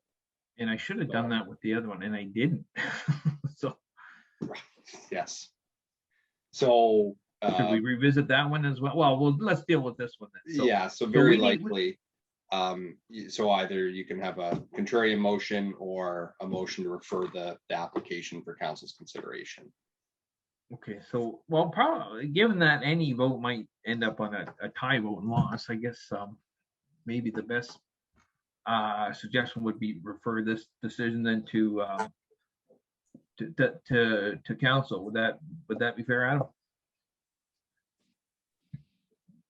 And Councillor Wheat, I believe so, subject to committee's wish and desire. Okay, I think that's fair. Okay, Councillor Wheat, you'll make that a motion? Yeah, standard procedure here is to move it to council for council consideration. Okay, yeah. And can I get a second? Seeking a seconder. Okay, we got Mayor Bailey on that one. Okay, Councillor Calpine, are you getting ready to vote, or are you gonna make a comment?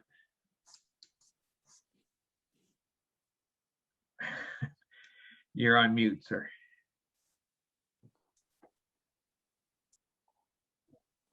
No, I was just going to second John Wheat's motion. That's okay. Well, my apologies then. Your internet's a little slower than the mayor. So. Okay. I'm on satellite, so I think that's why. There's that delay there. So, okay. Any further comments before we call this question on referring it to council? All in favor? Opposed? Okay. See none. So, Sherry, this will go to council on June 22nd.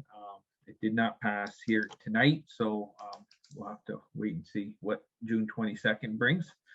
Having said that, I'd like to circle back around. I think that's the spokesperson for the president's favorite saying.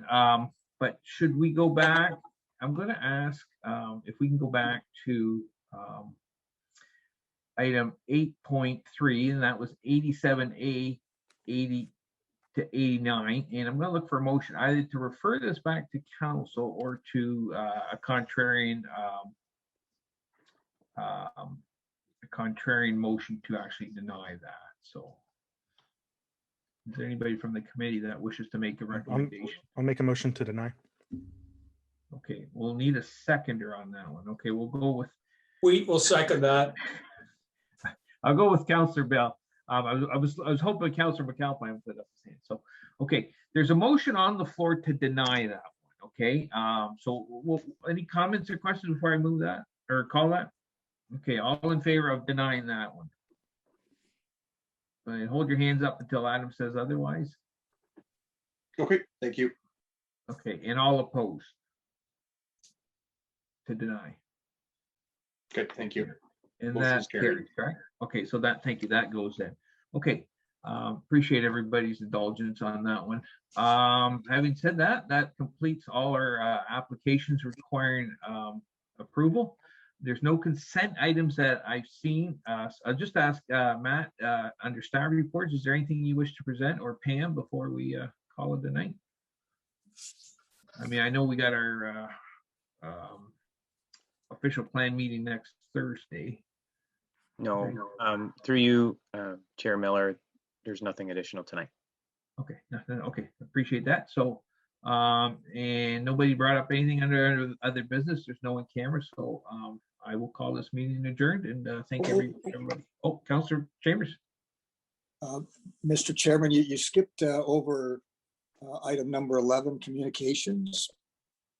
And I know there's nothing listed on the agenda, but I'm asking that I be allowed to place for the record a communication that was sent to me that has relevance to the planning committee and perhaps future meetings that are forthcoming. Okay. It was sent to me as Robert Chambers, Councillor, Ward 4, Brant County. And it is sent to me from the Minister of Agriculture, Ernie Hardeman. And I will work with the clerk to see that all members and staff receive copies of this letter. But I think it is pertinent and it should be form part of the record, since it was requested as a councillor from Ward 4 in Brant County. Very briefly, and I'll read a couple excerpts and you'll get copies of this if I can figure out how to get it printed off for the clerk. It's from Ernie Hardeman, Minister of Agriculture. He begins by saying, "Thank you for writing to share your questions about cannabis cultivation." He goes on to say, "From a land use planning perspective, cannabis is considered an agricultural crop in Ontario, and as such, provided the necessary federal approvals have been obtained, it is permitted to be grown on land where agricultural uses are permitted." Then he adds, "However, municipalities have tools under the Planning Act and the Municipal Act to address a wide range of matters, including health, safety, and nuisance. For instance, a municipality could choose to apply setback through a zoning bylaw. They could choose to require land control agreements or develop an odor control bylaw. Municipalities need to consider the Farm and Food Production Act, which enables farm operations to challenge municipal bylaws that may be perceived to restrict normal farm practices." Some of the excerpts, I will see that if you allow me to place that on the record as a communication, that members of council and committee get copies of this as well as staff. Okay, so what I will ask then, you're making a motion then, Robert, to receive, and we'll get a seconder, and then thank you, Mayor Bailey, and then we'll get that on into the council package at the end of this month under the planning minutes. Fair enough. And God love Ernie, because he tells it like whether you like it or not, he'll tell you the truth. So it's unfortunate, but you don't always hear what you want to hear. So all in favor to receive? Opposed, if any? Okay. Anything else? Okay, see nothing. I will call this meeting adjourned. And again, I appreciate everybody's indulgence. So good night.